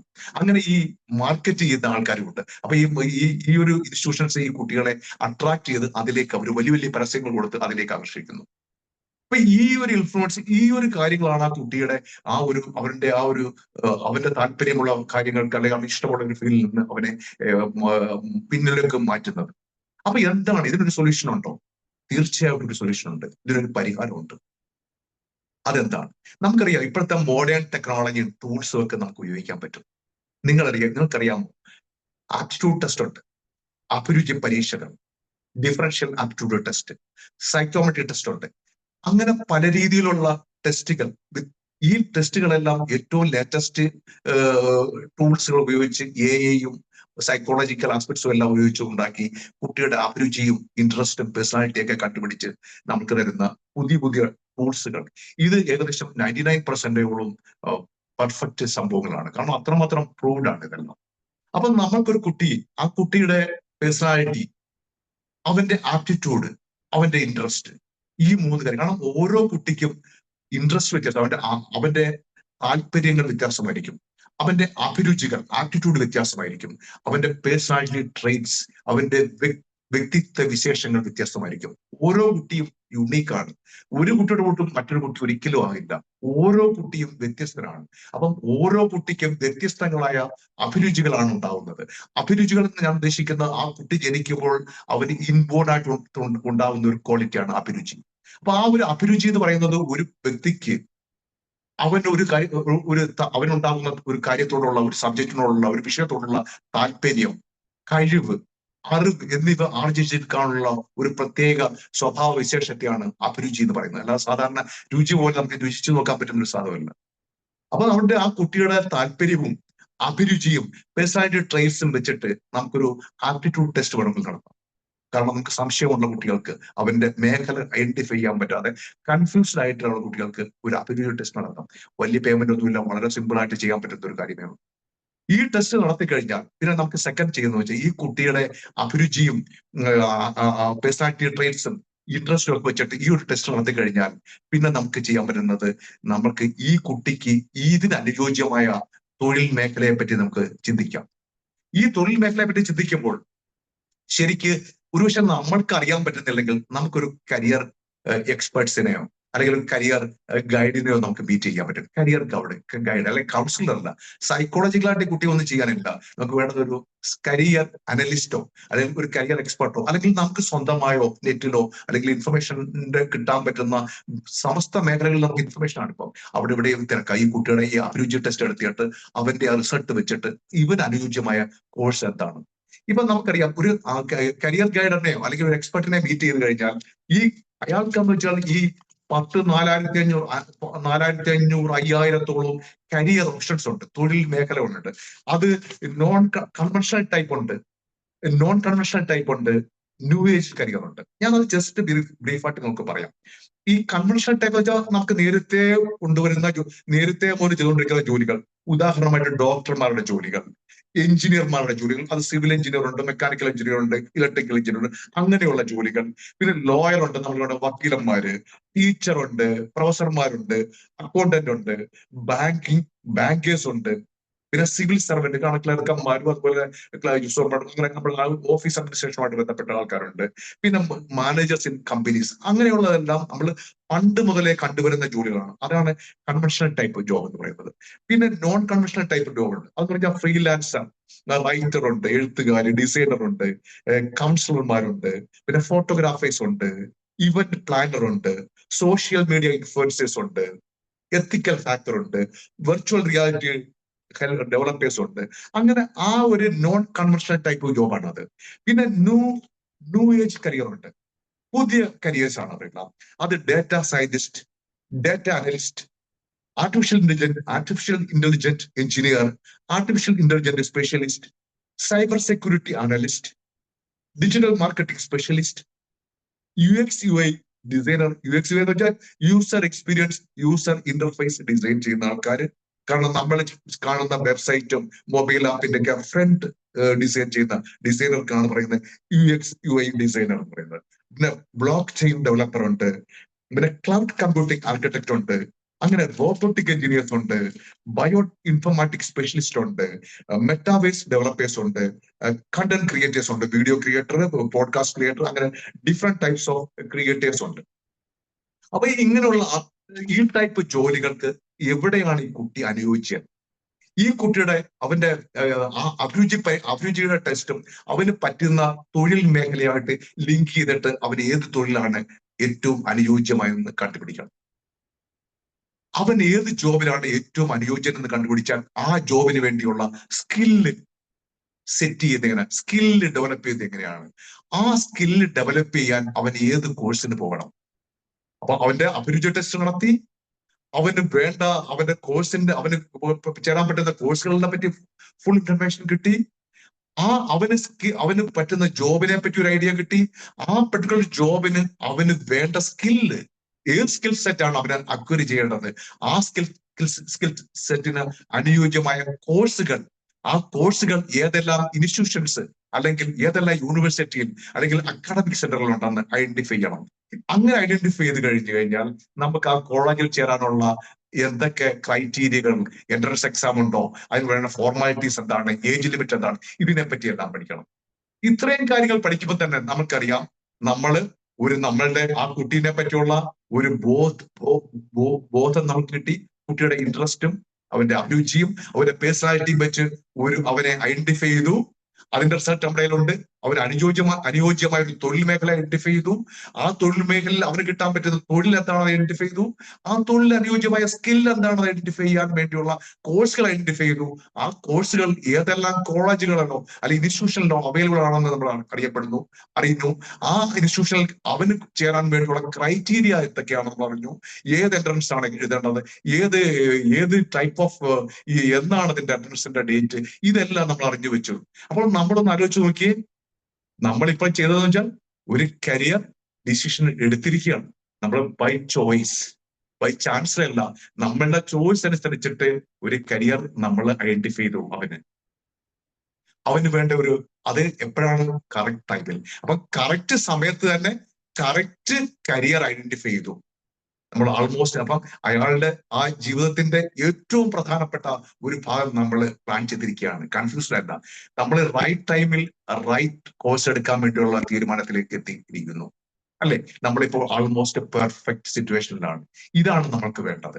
ഇനി നമ്മൾക്ക് ചെയ്യേണ്ടതെന്ന് വെച്ചാൽ ഈ ഒരു കോഴ്സിന് പോകണമെങ്കിൽ നമുക്ക് ഫണ്ട് വേണം, അല്ലെ? ഈ ഫണ്ട് നമുക്ക് ഒരുപക്ഷെ പേരൻസ് ആയിരിക്കും ഈ ഫണ്ട് സപ്പോർട്ട് ചെയ്യുന്ന, അല്ലെങ്കിൽ ഈ കുട്ടികളുടെ എവിടെ എന്തെങ്കിലും കിട്ടുന്ന ചെറിയ ജോലി ഉണ്ടാക്കി നമുക്കുണ്ടാവാം, അല്ലെങ്കിൽ നമുക്ക് ബാങ്കിൽ നിന്ന് ലോണോ മറ്റോ എടുക്കുന്നു, അങ്ങനെയായിരിക്കും ഫണ്ട്. അപ്പൊ നമുക്ക് ഇഷ്ടപ്പെട്ട ഒരു തൊഴിൽ, നമ്മളുടെ അഭിരുചിയും മറ്റു കാര്യങ്ങളും മനസ്സിലാക്കി, നമ്മളുടെ മേഖല മനസ്സിലാക്കി, നമ്മളുടെ കോഴ്സ് മനസ്സിലാക്കി, ആ കോഴ്സ് ചെയ്യാനുള്ള പ്രിപ്പറേഷൻ സ്റ്റാർട്ട് ചെയ്തു. കോഴ്സ് കിട്ടി. ആ കോഴ്സ് കിട്ടുമ്പോൾ നമുക്ക് ചെയ്യാനുള്ള ഫണ്ട് നമ്മൾ റെഡിയാക്കി. ആ ഫണ്ട് നമ്മൾ ഈവൻ ലോൺ എടുത്താലും നമുക്ക് ഇഷ്ടപ്പെട്ട ഒരു കാര്യത്തിന് നമ്മൾ ചെയ്യുന്ന ഫണ്ട് നമ്മൾക്ക് എപ്പോഴും ഒരു ഇൻവെസ്റ്റ്മെന്റ് ആണ്. അല്ലാതെ ഒരു എക്സ്പെൻഡിച്ചർ അല്ല, ഒരു ഇൻവെസ്റ്റ്മെന്റ് ആണ്. അപ്പൊ നമ്മൾക്ക് ഇഷ്ടപ്പെട്ട കോഴ്സ്, നമ്മളുടെ കഴിവിനനുസരിച്ചുള്ള കോഴ്സ്, കഴിവിനനുസരിച്ചുള്ള ആ ഒരു കോഴ്സ് എടുത്ത് അതിനനുയോജ്യമായ ഒരു ഇൻസ്റ്റിറ്റ്യൂഷനിൽ നമുക്ക് അഡ്മിഷൻ കിട്ടി, നമ്മൾ അവിടെ പഠിക്കുകയാണ് നമുക്ക് ഇഷ്ടപ്പെട്ട ഒരു വിഷയം. അപ്പൊ നമ്മളെ പഠിപ്പിക്കുന്ന ആ വിഷയം പഠിപ്പിക്കുന്ന ടീച്ചേഴ്സ്, അവർ നമ്മളെ പഠിപ്പിക്കുമ്പോൾ എത്രമാത്രം അവര് സന്തോഷഭരിതരായിരിക്കും. കാരണം താല്പര്യമുള്ള ഒരു കുട്ടിയെ പഠിപ്പിക്കാൻ എപ്പോഴും ആ സബ്ജക്ട് ഇഷ്ടപ്പെടുന്ന ഒരു അധ്യാപകൻ എപ്പോഴും താല്പര്യമായിരിക്കും. അപ്പൊ നമ്മൾ ആൾമോസ്റ്റ് ഒരു പെർഫെക്റ്റ് സിറ്റുവേഷനിലാണ് നമ്മളിപ്പോൾ എത്തിച്ചേർന്നിരിക്കുന്നത്, അല്ലെ? അപ്പൊ ഇങ്ങനെയാണ് നമുക്ക് ഒരു കരിയർ പ്ലാൻ ചെയ്യേണ്ടത്. അപ്പൊ ഒരു 4 സ്റ്റേജിൽ കരിയർ പ്ലാൻ ചെയ്യണം. അല്ലാതെ കൺഫ്യൂസ്ഡ് ആയിട്ടല്ല, ആരെങ്കിലും പറയുന്നതോ പേരൻസിന് ഇഷ്ടമുള്ളതോ നമ്മുടെ ഫ്രണ്ട്സ് പറയുന്നതോ ഒന്നുമല്ല നമ്മുടെ കരിയർ. ആ കുട്ടീന്റെ അഭിരുചിയും താല്പര്യവും പേഴ്സണാലിറ്റി ട്രേറ്റ്സും വെച്ചിട്ട് ഐഡന്റിഫൈ ചെയ്തതാണ് അവന് അനുയോജ്യമായ അവന്റെ കരിയർ എന്ന് പറയുന്നത്. ആ കുട്ടി എന്ന് പറയുന്നത് ആ യുണീക്കാണ്. അതുകൊണ്ടാണ് നമ്മൾ ഈ കാര്യം പറയാൻ കാരണം. അല്ലാതെ നമ്മൾക്ക് മറ്റേ അങ്ങേ വീട്ടിലെ കുട്ടി ആർട്ടിഫിഷ്യൽ ഇന്റലിജൻസ് AI പഠിച്ചു, അവന് ജോലിയായി. മറ്റേ വീട്ടിലെ കുട്ടി നഴ്സിംഗുമായിട്ട് ജർമ്മനി പോയി. പക്ഷെ നമ്മളുടെ കുട്ടി അങ്ങനെയല്ല. It's A unique. ഓരോ കുട്ടികളും വ്യത്യസ്തമാണ്. അത് ആദ്യം പേരൻസ് മനസ്സിലാക്കുക. അപ്പൊ അവന്റെ അഭിരുചിക്കനുസരിച്ചും അവന്റെ വ്യക്തിവിശേഷത്തിനനുസരിച്ച് ജോലി കണ്ടുപിടിക്കുക. അതാണ് അത്യാവശ്യമായി ചെയ്യേണ്ടത്. അപ്പൊ നമ്മള് പറഞ്ഞു, നമ്മളിപ്പോ എവിടെ എത്തി? ഒരു എങ്ങനെയാണ് ഒരു കരിയർ കണ്ടുപിടിക്കേണ്ടത് എന്ന് ലെവലെത്തി. ഇനിയും നമുക്ക് സ്ട്രീമാണ്. ഈ സ്ട്രീമിലേക്ക് ഞാൻ ജസ്റ്റ് ഒന്ന് ഓടിച്ചിട്ട് അടുത്തയിലേക്ക് പോകാം. സാർ ഹലോ, ഞാൻ എന്റെ സ്ലൈഡ് ഒന്ന് ഷെയർ ചെയ്യാം. സർ.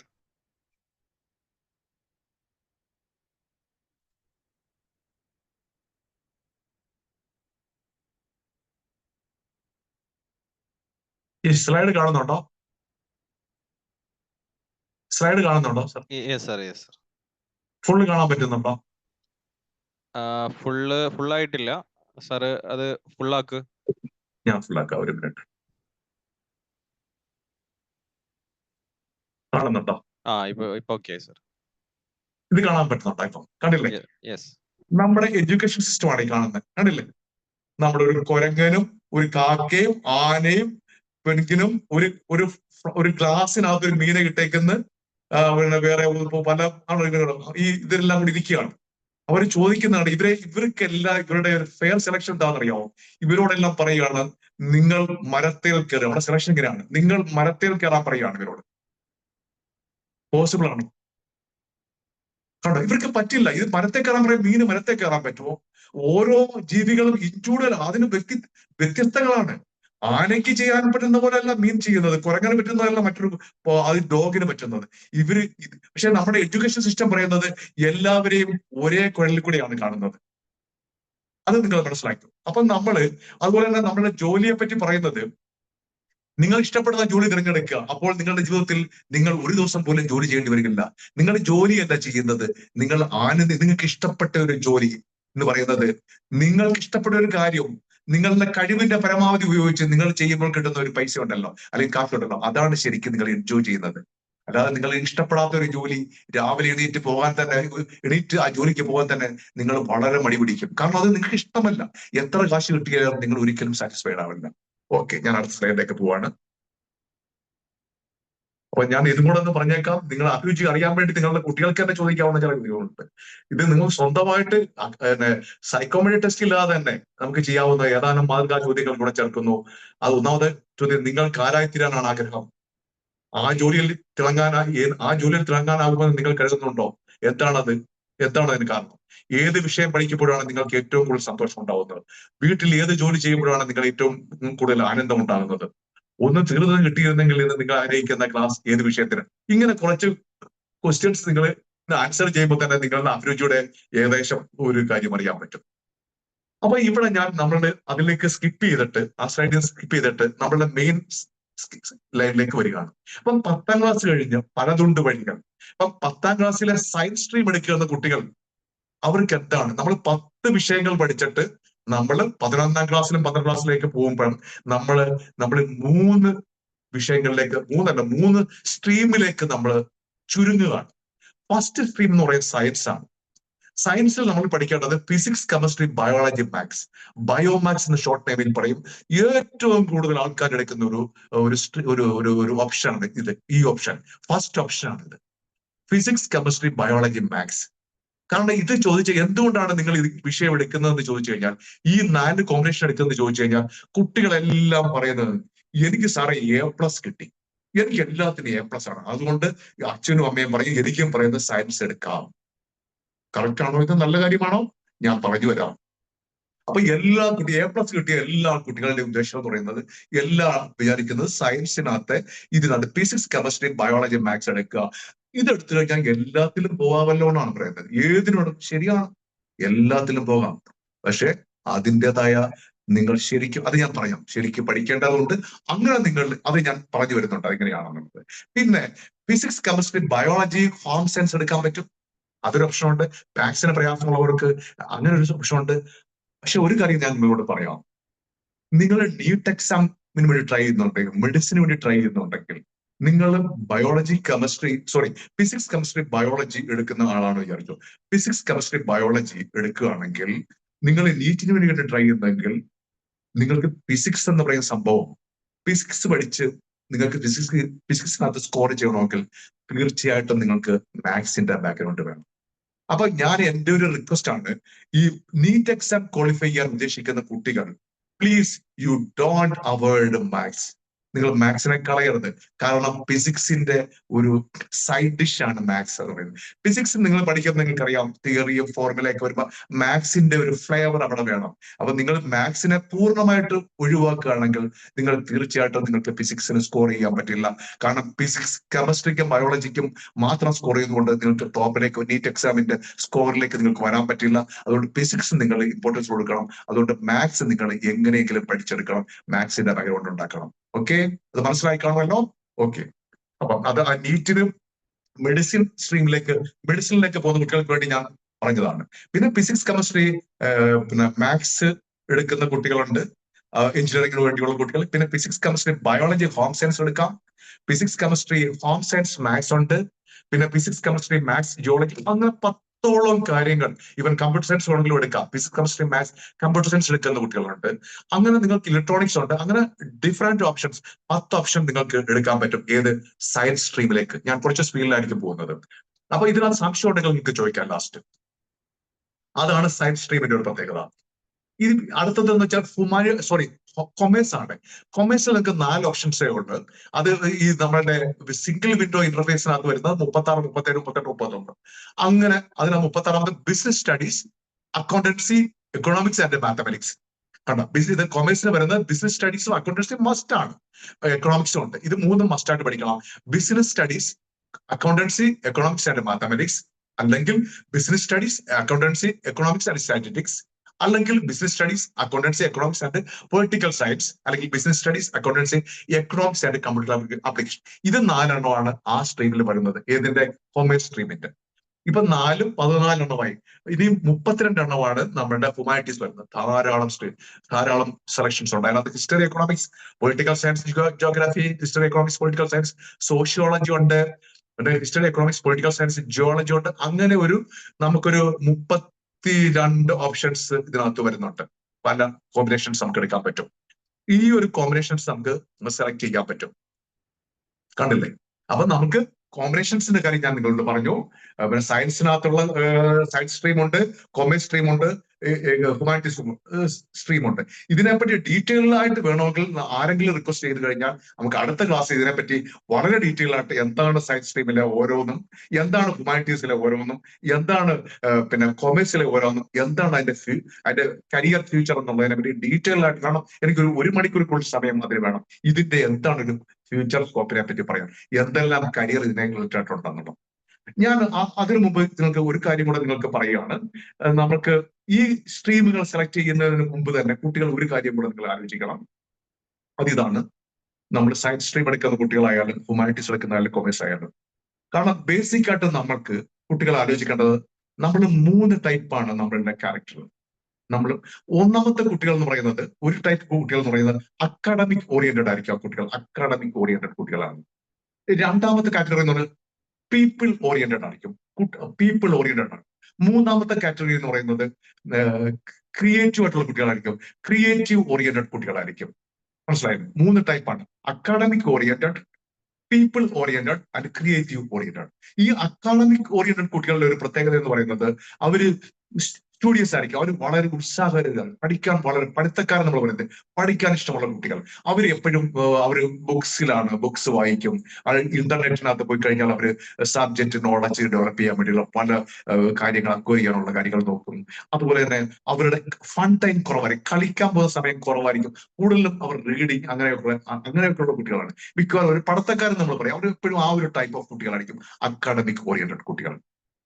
ഈ second type of people oriented ഉണ്ട്. പീപ്പിൾ ഓറിയന്റഡ് വെച്ചാൽ അവർ കൂടുതലും ഈ മറ്റു ആൾക്കാരുമായിട്ട് ഇന്ററാക്ട് ചെയ്യാൻ, അവരുമായിട്ട് ചങ്ങാത്ത കൂടാനും, അതുപോലെ പരിചയമില്ലാത്ത ഒരു ആൾക്കാരുമായിട്ട് പെട്ടെന്ന് പരിചയപ്പെടാനും, അങ്ങനെ പീപ്പിൾ സോഷ്യലി അവർ കൂടുതലും കുറച്ച് ഇൻവോൾവ് ആയിട്ടുള്ള കുട്ടികളായിരിക്കും. പെട്ടെന്ന് ആൾക്കാരുമായിട്ട് കമ്പനി അടിക്കാനും സംസാരിക്കാനും വളരെ ടാലന്റ് അങ്ങനെയുള്ളൊരു കുട്ടികളുണ്ട്. അവരാണ് പീപ്പിൾ ഓറിയന്റഡ്.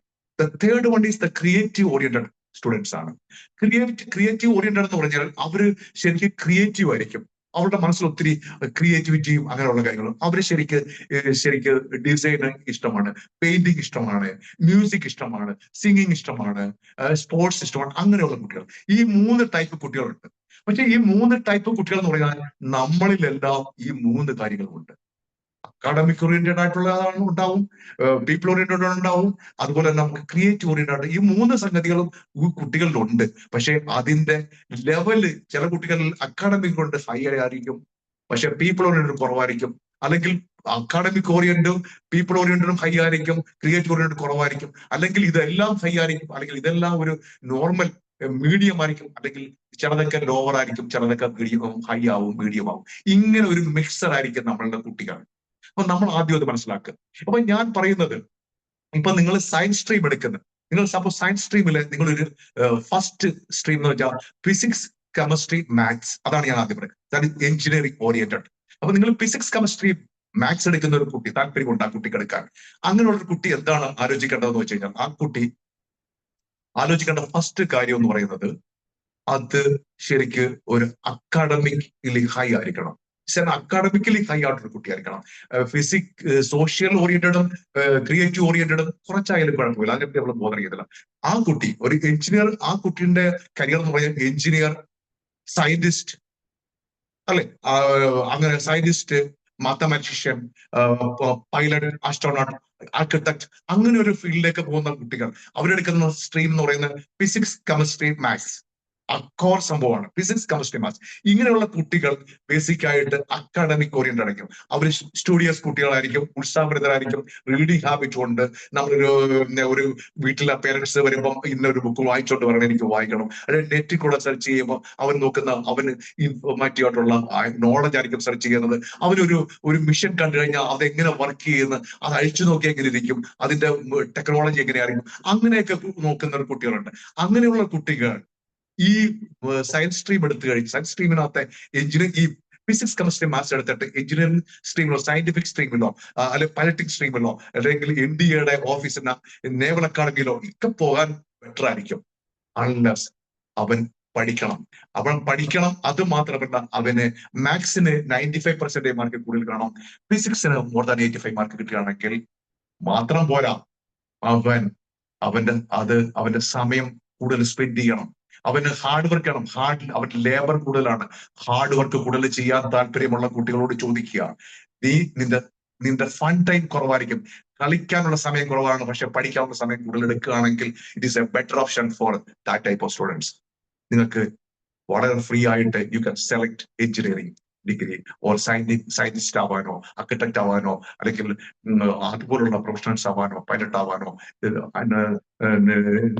ഈ ഏവിയേഷൻ ടെക്നോളജി പഠിക്കാനോ ഒക്കെ ബെറ്റർ ആയിരിക്കും. ഓക്കെ, അങ്ങനെയുള്ള അല്ലാത്ത കുട്ടികൾക്ക് വേറെ ഓപ്ഷൻസ് ഉണ്ട്. ഇതൊന്നും പറ്റിയില്ലെങ്കിൽ you can get some other option. അത് ഞാൻ ലാസ്റ്റ് പറയും. ഇനി അടുത്തതെന്ന് പറഞ്ഞാൽ അടുത്ത കോർ ഗ്രൂപ്പാണ്, എല്ലാ ആൾക്കാരും ഏറ്റവും കൂടുതൽ ആൾക്കാർ പോകുന്ന ഒരു ഇതാണ് ഫിസിക്സ്, കെമിസ്ട്രി, ബയോളജി. കാരണം അത് മെഡിക്കൽ ഫീൽഡിലേക്ക് പോകാൻ വേണ്ടിയാണ് കൂടുതൽ ആൾക്കാർ നോക്കുന്നത്.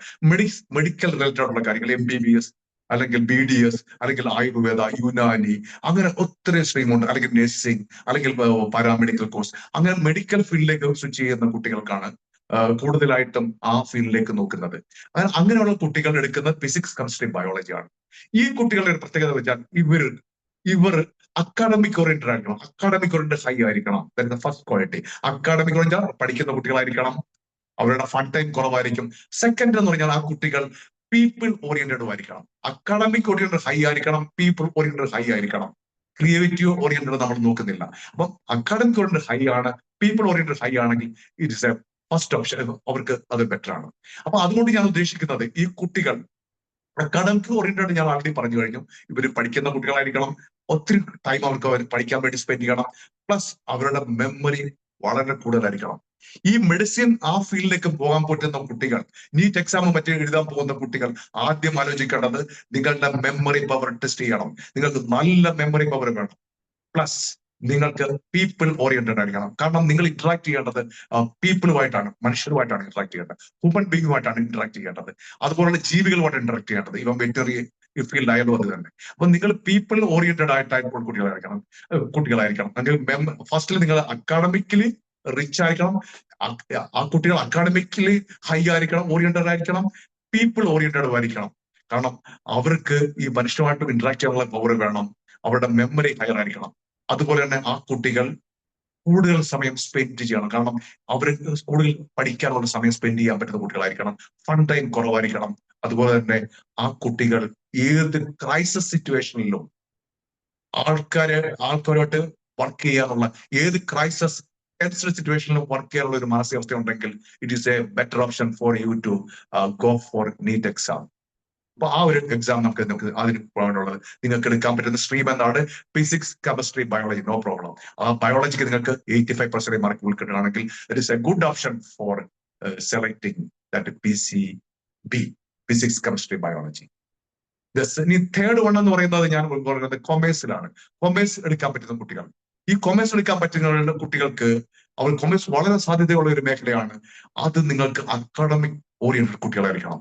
കൊമേഴ്സിന് ബെറ്റർ ആണ്. കാരണം CS അങ്ങനെയുള്ള കാര്യങ്ങൾ നിങ്ങൾക്ക് പഠിക്കാനുണ്ട്. അതുപോലെ ഇത് വളരെ നല്ലൊരു ഫീൽഡാണ്, വളരെ ജോബ് ഓറിയന്റഡ് ആയിട്ടുള്ള ഒരു ഫീൽഡാണ് ഈ കൊമേഴ്സ് ഫീൽഡ് എന്ന് പറയുന്നത്. അപ്പൊ അത് നിങ്ങൾ അക്കാഡമിക് കൊണ്ടാണ് ശരിക്കും വർക്ക് ചെയ്യാൻ പറ്റുന്ന കുട്ടികളായിരിക്കണം.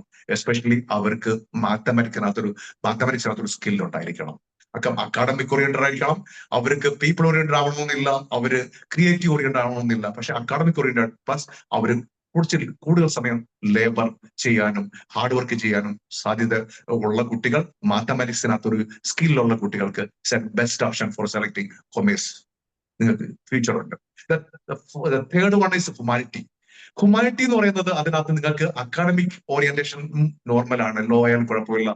പീപ്പിൾ ഓറിയന്റേഷനും മീഡിയം ആയാലും കുഴപ്പമില്ല. പക്ഷെ ക്രിയേറ്റീവ് ഓറിയന്റഡ് ഉണ്ടായിട്ടാലും ഹൈ ആയാലും നിങ്ങൾക്ക് നല്ലതായിരിക്കും.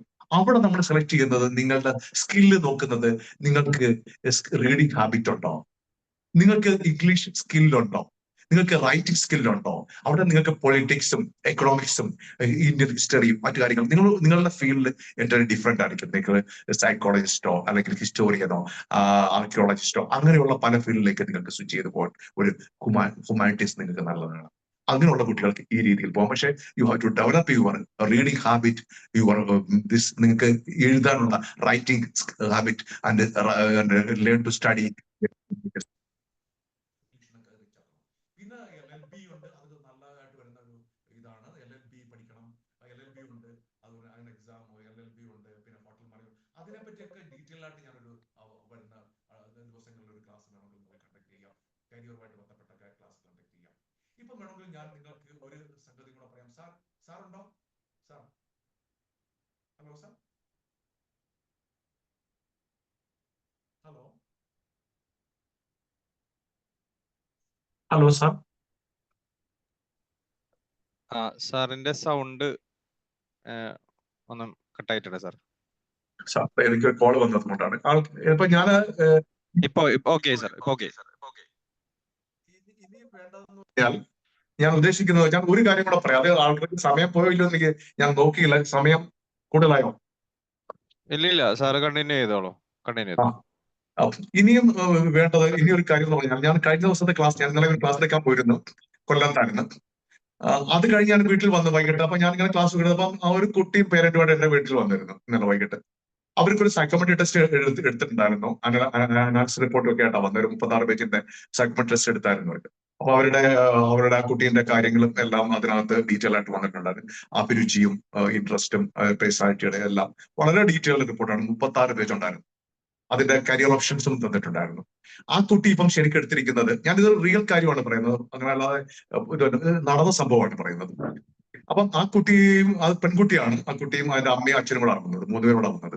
അപ്പൊ ആ കുട്ടി എന്ത് പറ്റിയെന്ന് വെച്ചാൽ, ആ കുട്ടി ഫിസിക്സ്, കെമിസ്ട്രി, ബയോളജി, മാത്സ് ആണ് എടുത്തേക്കുന്നത്. ഏറ്റവും പ്രൈസ് സ്ട്രീം തന്നെയാണ് എടുത്തേക്കുന്നത്. അതിന് എടുത്ത് അതിന് ഫസ്റ്റ് ഇയറിൽ +1 96% മാർക്കുണ്ട്. ഇപ്പൊ +2 കഴിഞ്ഞു. ഇപ്പം +2 കഴിഞ്ഞ് എക്സാം കഴിഞ്ഞു, നീറ്റിന് അപ്ലൈ ചെയ്തിട്ടുണ്ട്. അപ്പൊ അതിന്റെ ആപ്റ്റിറ്റ്യൂഡ് ഒക്കെ വെച്ച് നോക്കിയപ്പം, ആ ടെസ്റ്റ് എടുത്തപ്പോൾ അതിന് ഡിസൈനിങ്ങിൽ വളരെ നന്നായിട്ട് ഡോമിനേറ്റ് ചെയ്യാൻ പറ്റുന്ന കുട്ടിയാണ്. ആ കുട്ടിയോട് ഞാൻ ചോദിച്ചു, എങ്ങനെയാണ് ഈ ഡിസൈൻ ഇഷ്ടമാണോ? സാറേ ഞാൻ നന്നായിട്ട് വരയ്ക്കും, എനിക്ക് ജുവലറി ഡിസൈനിങ് ഭയങ്കര ഇഷ്ടമാണ്. പിന്നെ വീട്ടിൽ അച്ഛനും അമ്മയും എല്ലാം കൂടെ പറഞ്ഞു, കാരണം ചേച്ചിക്ക് മെഡിസിന് ജോർജിയെ മേടിച്ചു. അപ്പൊ അച്ഛനും അമ്മയും കൂടെ പറഞ്ഞു എനിക്കും മെഡിസിൻ തന്നെ നോക്കാം, അതുകൊണ്ടാണ് നീറ്റിൽ പോയത്. പക്ഷെ ബേസിക്കലി എനിക്ക് ഞാൻ പാസനേറ്റ് അബൌട്ട് ഡിസൈനിങ്ങിൽ എനിക്ക് ആർക്കിടെക്റ്റോ അല്ലെങ്കിൽ ഡിസൈൻ എഞ്ചിനീയറോ ഒക്കെ BTS ഒക്കെ ചെയ്യാൻ എനിക്ക് ഭയങ്കര ഇഷ്ടമാണ് സാർ എന്നൊക്കെ പറയും.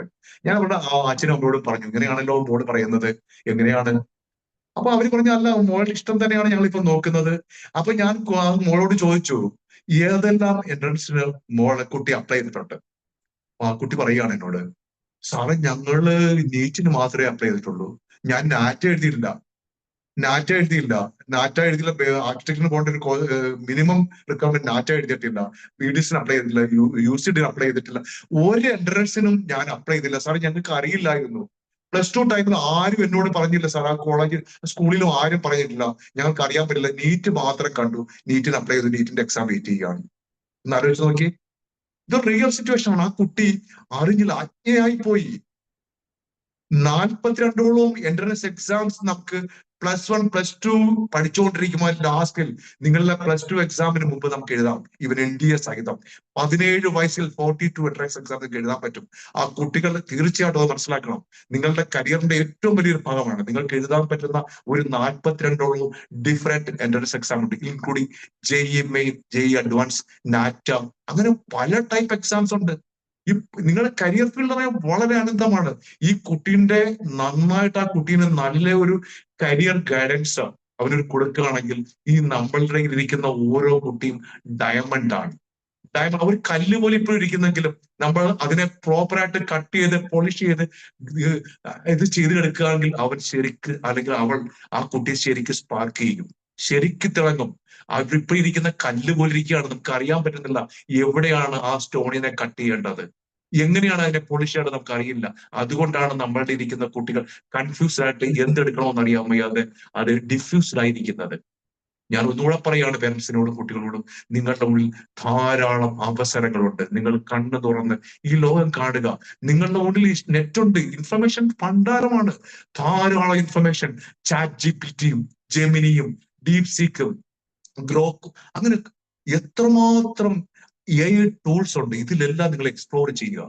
നിങ്ങൾക്ക് നന്നായിട്ട് നിങ്ങളുടെ കരിയർ പാത്ത് സെലക്ട് ചെയ്ത് നിങ്ങൾക്ക് അത്യുന്നതങ്ങൾ എത്താൻ പറ്റും. അപ്പൊ ഞാൻ പറഞ്ഞു വന്നത് സാറ്, ഞാൻ ഈ പറയുന്ന ഈ കോഴ്സുകളെ പറ്റി ജസ്റ്റ് ഒന്ന് ഞാൻ അതാണ് ഓടിച്ചിട്ട്, കാരണം ഒരു അവയർനെസ്, നിങ്ങൾ ഈ 10ാം ക്ലാസ് പഠിച്ച് നിൽക്കുന്ന കുട്ടികൾക്ക് ജസ്റ്റ് ഒരു നോളജ് അറിയും. കാരണം നിങ്ങൾക്ക് ആ കുട്ടീന്റെ കൂട്ട് മിസ്സായി പോരുത്, അവസരങ്ങൾ മിസ്സാവാതെ അവസരങ്ങൾ യൂട്ടിലൈസ് ചെയ്യാൻ നമ്മൾ പഠിക്കണം. നമ്മുടെ മുന്നിൽ വലിയൊരു ക്യാൻവാസിൽ ഒത്തിരി കഴിവുണ്ട്. എല്ലാ പടങ്ങളും നിങ്ങൾ ആ ക്യാൻവാസിലുള്ളത് സൂക്ഷ്മമായി നോക്കുക. അതാണ് ഞാൻ നിങ്ങളോട് പറയാനുള്ളത്. അപ്പൊ JEE മെയിൻ ഉണ്ട്, JEE അഡ്വാൻസ് ഉണ്ട്. ഇത് +1 +2 ടൈമിലാണ്. +2 ടൈമിൽ നിങ്ങൾ ചെയ്യേണ്ട കാര്യങ്ങളാണ്. പിന്നെ IIT എന്ന് പറയുന്നത് ഏറ്റവും വലിയൊരു സംഭവമാണ്. IIT-യിൽ നിങ്ങൾക്കറിയാമോ, 17 വയസ്സിൽ നിങ്ങൾക്ക് IIT-യിൽ കയറി കഴിഞ്ഞാൽ നിങ്ങളെ അറിയപ്പെടുന്ന IIT എന്നാണ്. നിങ്ങളുടെ പേര് ഒരുപക്ഷെ നിങ്ങളുടെ പേരുണ്ടല്ലോ, അനീഷ്, അല്ലെങ്കിൽ നിങ്ങൾ രാഹുൽ, അല്ലെങ്കിൽ വേറെ ഫൈസൽ, അങ്ങനെ എന്ത് പേരുള്ള ഒരു കുട്ടിയെ ഈ IIT നിങ്ങൾക്ക് കിട്ടിക്കഴിഞ്ഞാൽ IIT എന്നാണ് അറിയപ്പെടുന്നത്. IIT, നിങ്ങളുടെ പേര് മാറിപ്പോയി. NIT കിട്ടിയ, നാഷണൽ ഇൻസ്റ്റിറ്റ്യൂട്ട് ഓഫ് ടെക്നോളജി കോഴിക്കോടുണ്ട്, അവിടെ കിട്ടിയ NIT എന്നാണ് പറയുന്നത്. IIM കിട്ടിയ IIM-ൽ കിട്ടിയ ആകനാണ് ബിസിനസ് സ്കൂൾ പ്രോഡക്റ്റ്, അങ്ങനെയാണ് നിങ്ങൾ അറിയപ്പെടുന്നത്. അതുകൊണ്ട് IIT ഒരു നല്ല ഓപ്ഷനാണ്. IIT-യുടെ JEE മെയിൻ എഴുതി കഴിഞ്ഞാൽ നിങ്ങൾക്ക് NIT കിട്ടും. 24,224 പോസ്റ്റ് ഉണ്ട് അവിടെ. വേക്കൻസീസ് ഉണ്ട്. IIT ഉണ്ട്, Indian institute of information technology, GFTI ഉണ്ട്. അങ്ങനെ ഒരുപാട് മേഖലകൾ നിങ്ങൾക്കുണ്ട്. പിന്നെ BITSAT എക്സാം ഉണ്ട്, പിന്നെ വെല്ലൂർ ഇൻസ്റ്റിറ്റ്യൂട്ടിലെ ടെക്നോളജി അതിന്റെ എൻട്രൻസ് എക്സാം ഉണ്ട്, SRMലെ ജോയിന്റ് എൻട്രൻസ് എക്സാം ഉണ്ട്, മണിപ്പാൽ എൻട്രൻസ് ടെസ്റ്റ് ഉണ്ട്. ഞാനിത് പറയാൻ കാരണം ആ കുട്ടീന്റെ ആ ഒരു മാനസികാവസ്ഥ കണ്ടിട്ട് എനിക്ക് കൂടി വിഷമമായി പോയി. കാരണം അതിന്റെ ഒരു വർഷം നഷ്ടപ്പെടുകയാണ്. നീറ്റ് എക്സാം അതിന് ക്രാക്ക് ചെയ്യാൻ പറ്റിയില്ലെങ്കിൽ, നീറ്റ് എക്സാം ക്വാളിഫൈ ചെയ്യാൻ പറ്റില്ലെങ്കിൽ അത് വളരെ ഇതായി പോകും. അതിന് നല്ലൊരു പ്രൊഫഷൻ കിട്ടില്ല. അതിന് ഡിസൈനിൽ ഭയങ്കര ഇഷ്ടമുള്ള കുട്ടിയാണ്. നാറ്റ എഴുതാൻ പറ്റില്ല.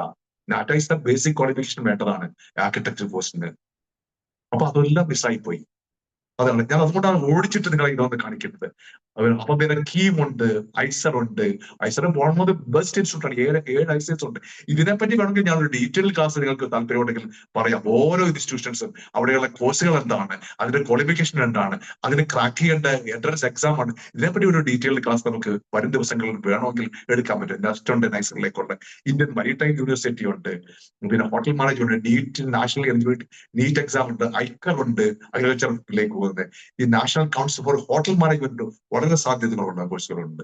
പിന്നെ ഡാറ്റ എക്സാം ഉണ്ട്, JEE, NIFT ഉണ്ട്, NID ഉണ്ട്, യൂസ്ഡ് ഉണ്ട്, ഡിസൈനിലേക്ക് ഉണ്ട്. ആ കുട്ടിക്ക് യൂസ്ഡ് എഴുതായിരുന്നു. ആൾ ഇന്ത്യ എക്സാമിൻ ഫോർ ഡിസൈൻ ഉണ്ട്. അങ്ങനെ വളരെ ഇത് കണ്ടില്ല. ലോയ്ക്ക് ക്ലാറ്റ് എക്സാം ഉണ്ട്, കോമൺ. അങ്ങനെ ഡിഫറെന്റ് മേഖലകളിൽ ഡിഫറെന്റ് എൻട്രൻസ് എക്സാം ഉണ്ട്. ഞാൻ ഇന്ന് പറഞ്ഞാൽ തീരാത്ത ടൈപ്പ് ഓഫ് എക്സാംസ് ഉണ്ട്. അതുപോലെ നമ്മുടെ കുസാറ്റിലെ Cochin university of science and technology തന്നെ ഏറ്റവും ബെസ്റ്റ് ആയിട്ടുള്ള polymer science, marine science, fisheries technology, അങ്ങനെ ഒത്തിരി കോഴ്സുകൾ നമ്മുടെ ചുറ്റുമുണ്ട്. നമ്മൾ ജസ്റ്റ് കണ്ണ് തുറന്ന് കാണുക, അറിവുള്ളവരോട് ചോദിക്കുക, ഗൈഡൻസ് എടുക്കുക. അങ്ങനെ വരുവാണെങ്കിൽ നിങ്ങൾക്ക് നല്ലൊരു ഭാവി ഉണ്ടാകും. ഇതിനെപ്പറ്റി കൂടുതൽ അറിയാൻ താല്പര്യമുണ്ടെങ്കിൽ നമുക്ക് വീണ്ടും ക്ലാസ്സുകൾ കൈകാര്യം ചെയ്യാം. നിങ്ങൾക്ക് എല്ലാ ഭാവങ്ങളും നേരുന്ന നല്ലൊരു സ്ട്രീം ആലോചിച്ച് സെലക്ട് ചെയ്യുക. ഇത് നിങ്ങൾ 4 കൂടി ഒരു ജംഗ്ഷനിൽ നിൽക്കുകയാണ്. നിങ്ങൾ പോകേണ്ട വഴി, നിങ്ങളുടെ ലക്ഷ്യം, നിങ്ങളുടെ ഗോൾ ആദ്യം ഐഡന്റിഫൈ ചെയ്യുക. എന്നിട്ട് നിങ്ങളോട് ചോദിക്കുക, ആരോട് ചോദിക്കുക, അറിയാവുന്നവരോട്, എങ്ങനെ ഞാൻ അതിൽ എത്തപ്പെടും. നിങ്ങളുടെ ഗോൾ സെറ്റ് ചെയ്യുക. നിങ്ങളൊരു ഡോക്ടർ ആവണമെങ്കിൽ എങ്ങനെ പോകണമെന്ന് ചോദിക്കുക. നിങ്ങൾ ഒരു എഞ്ചിനീയർ ആവണമെങ്കിൽ എങ്ങനെ പോകണം, നിങ്ങളൊരു അഡ്വക്കേറ്റ് ആവണമെങ്കിൽ എങ്ങനെ, നിങ്ങൾക്കൊരു സയന്റിസ്റ്റ് ആവണമെങ്കിൽ എങ്ങനെ, നിങ്ങൾക്കൊരു കമ്പ്യൂട്ടർ സയൻസിസ്റ്റ് ആവണമെങ്കിൽ എങ്ങനെ, അങ്ങനെ നിങ്ങൾ ചോദിച്ച് മനസ്സിലാക്കുക. നിങ്ങൾ ആദ്യം നിങ്ങളുടെ ലക്ഷ്യം സെറ്റ് ചെയ്യുക. എന്നിട്ട് നിങ്ങൾ അതിനുള്ള വഴി കണ്ടുപിടിക്കുക, അതിലേക്ക് എത്തിച്ചേരാനുള്ളത്. അതാണ് ഞാൻ നിങ്ങളോട് പറയാനുള്ളത്. അപ്പം കണ്ണ് തുറന്ന് ലോകം മൊത്തം കാണുക. അതാണ് നമ്മളുടെ ഭാവി കരുപിടിപ്പിക്കുന്ന career. Thank you sir. Sathi sir, sir ഇന്ന് എന്തായാലും സ്റ്റോപ്പ് ചെയ്യണം. എനിക്ക് സമയം കഴിഞ്ഞു. കാരണം ആ ഒരു ബേസിക് ഇൻഫർമേഷൻ. ഇനി ആർക്കെങ്കിലും സംശയങ്ങൾ ഉണ്ടെങ്കിൽ ചോദിക്കാം നമുക്ക് ഇതിനെപ്പറ്റി. സാറ് സ്ക്രീൻ സ്റ്റോപ്പ് ചെയ്തോളൂ. ഓക്കെ. അപ്പോൾ എന്തായാലും വളരെ സന്തോഷം. സാറോട് വളരെ വിശദമായിട്ട് തന്നെ നമ്മുടെ ഒരു കരിയർ ഗൈഡൻസുമായി ബന്ധപ്പെട്ടുള്ള വിഷയങ്ങൾ സംസാരിച്ചിട്ടുണ്ട്. ഇനി നിങ്ങൾക്ക് എന്തെങ്കിലും ഇതുവരെ പറഞ്ഞതിൽ നിങ്ങൾക്ക് എന്തെങ്കിലും സംശയങ്ങൾ ഉണ്ടെങ്കിൽ ചോദിക്കാനുള്ള സമയമാണ്. അപ്പോൾ പാർട്ടിസിപ്പൻസിന് ചോദിക്കാം.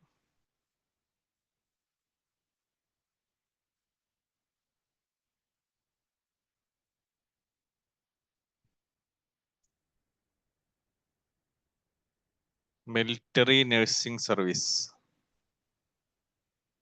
യെസ്, അത് പ്ലസ് 2 കഴിഞ്ഞിട്ട് പോകാൻ പറ്റുന്ന, പ്ലസ് 2 കഴിയുന്നതിന് മുമ്പാണ് അതിന്റെ എക്സാം വരുന്നത്. NDA എക്സാം ഉണ്ട്, അത് എഴുതാം. AFMC ഉണ്ട്, അത് എനിക്ക് ഇപ്പം അത് നീറ്റ് എക്സാമിനകത്ത് ക്വാളിഫൈ ചെയ്ത് കഴിഞ്ഞാൽ അതിന് നിങ്ങൾക്ക് പോകാൻ പറ്റും. അത് ഇപ്പൊ ആരാ ചോദിക്കുന്നത്? പ്ലസ് 2 കഴിഞ്ഞ കുട്ടിയാണോ?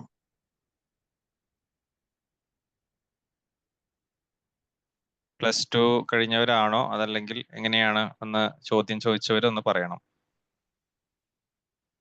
ഇല്ല, അവര് പോയി, ലെഫ്റ്റ് ആയിട്ടുണ്ട്. ഓക്കെ, വേറെ ആർക്കെങ്കിലും ചോദ്യങ്ങളുണ്ടോ?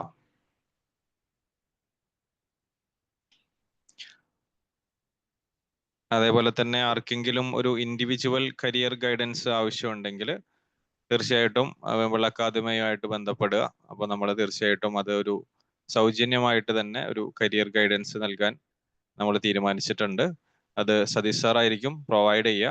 അപ്പൊ ഏതെങ്കിലും രക്ഷിതാക്കൾക്കോ കുട്ടികൾക്കോ അങ്ങനെ ഒരു കരിയർ, അല്ല സാറേ, നമ്മൾ അങ്ങനെയല്ലേ പറഞ്ഞത്? തീർച്ചയായിട്ടും നമ്മൾ ഒരു ചാരിറ്റി നമ്മൾ അത് കുട്ടികളുടെ ഭാവിക്ക് വേണ്ടി നമ്മളൊരു എഫർട്ട് ഇടുകയാണ്. അതെ.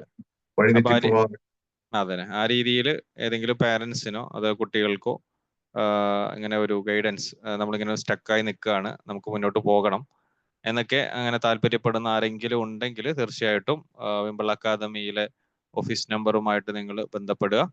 അത് നമ്മൾ സതീഷ് സാറുമായിട്ട് കണക്ട് ചെയ്ത് നിങ്ങൾക്ക് ആ ഒരു ഗൈഡൻസ് നൽകുന്നതായിരിക്കും. ഇനി എന്തെങ്കിലും സംശയം ഉണ്ടെങ്കിൽ ചോദിച്ചിട്ട് നമുക്ക് വൈൻഡപ്പ് ചെയ്യാം.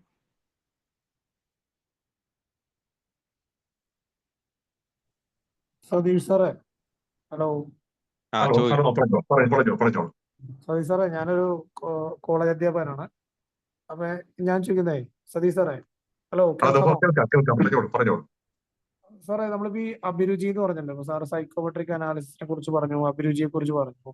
അപ്പൊ ഈ അഭിരുചി ഒരാൾക്ക് മാത്സിൽ ഒരാൾക്ക് കഴിവില്ല, മീൻസ് ആദ്യമേ അയാൾ പഠിക്കുന്ന സമയത്ത് മാത്സിൽ കഴിവില്ല, പിന്നെ അയാൾ ലൈഫ് ലോങ് അങ്ങനെ തന്നെ ആയിരിക്കുമോ? അതിനെ ഇമ്പ്രൂവ് ചെയ്യാൻ പറ്റുമോ? അത് മാറ്റിയെടുക്കാൻ പറ്റുമോ?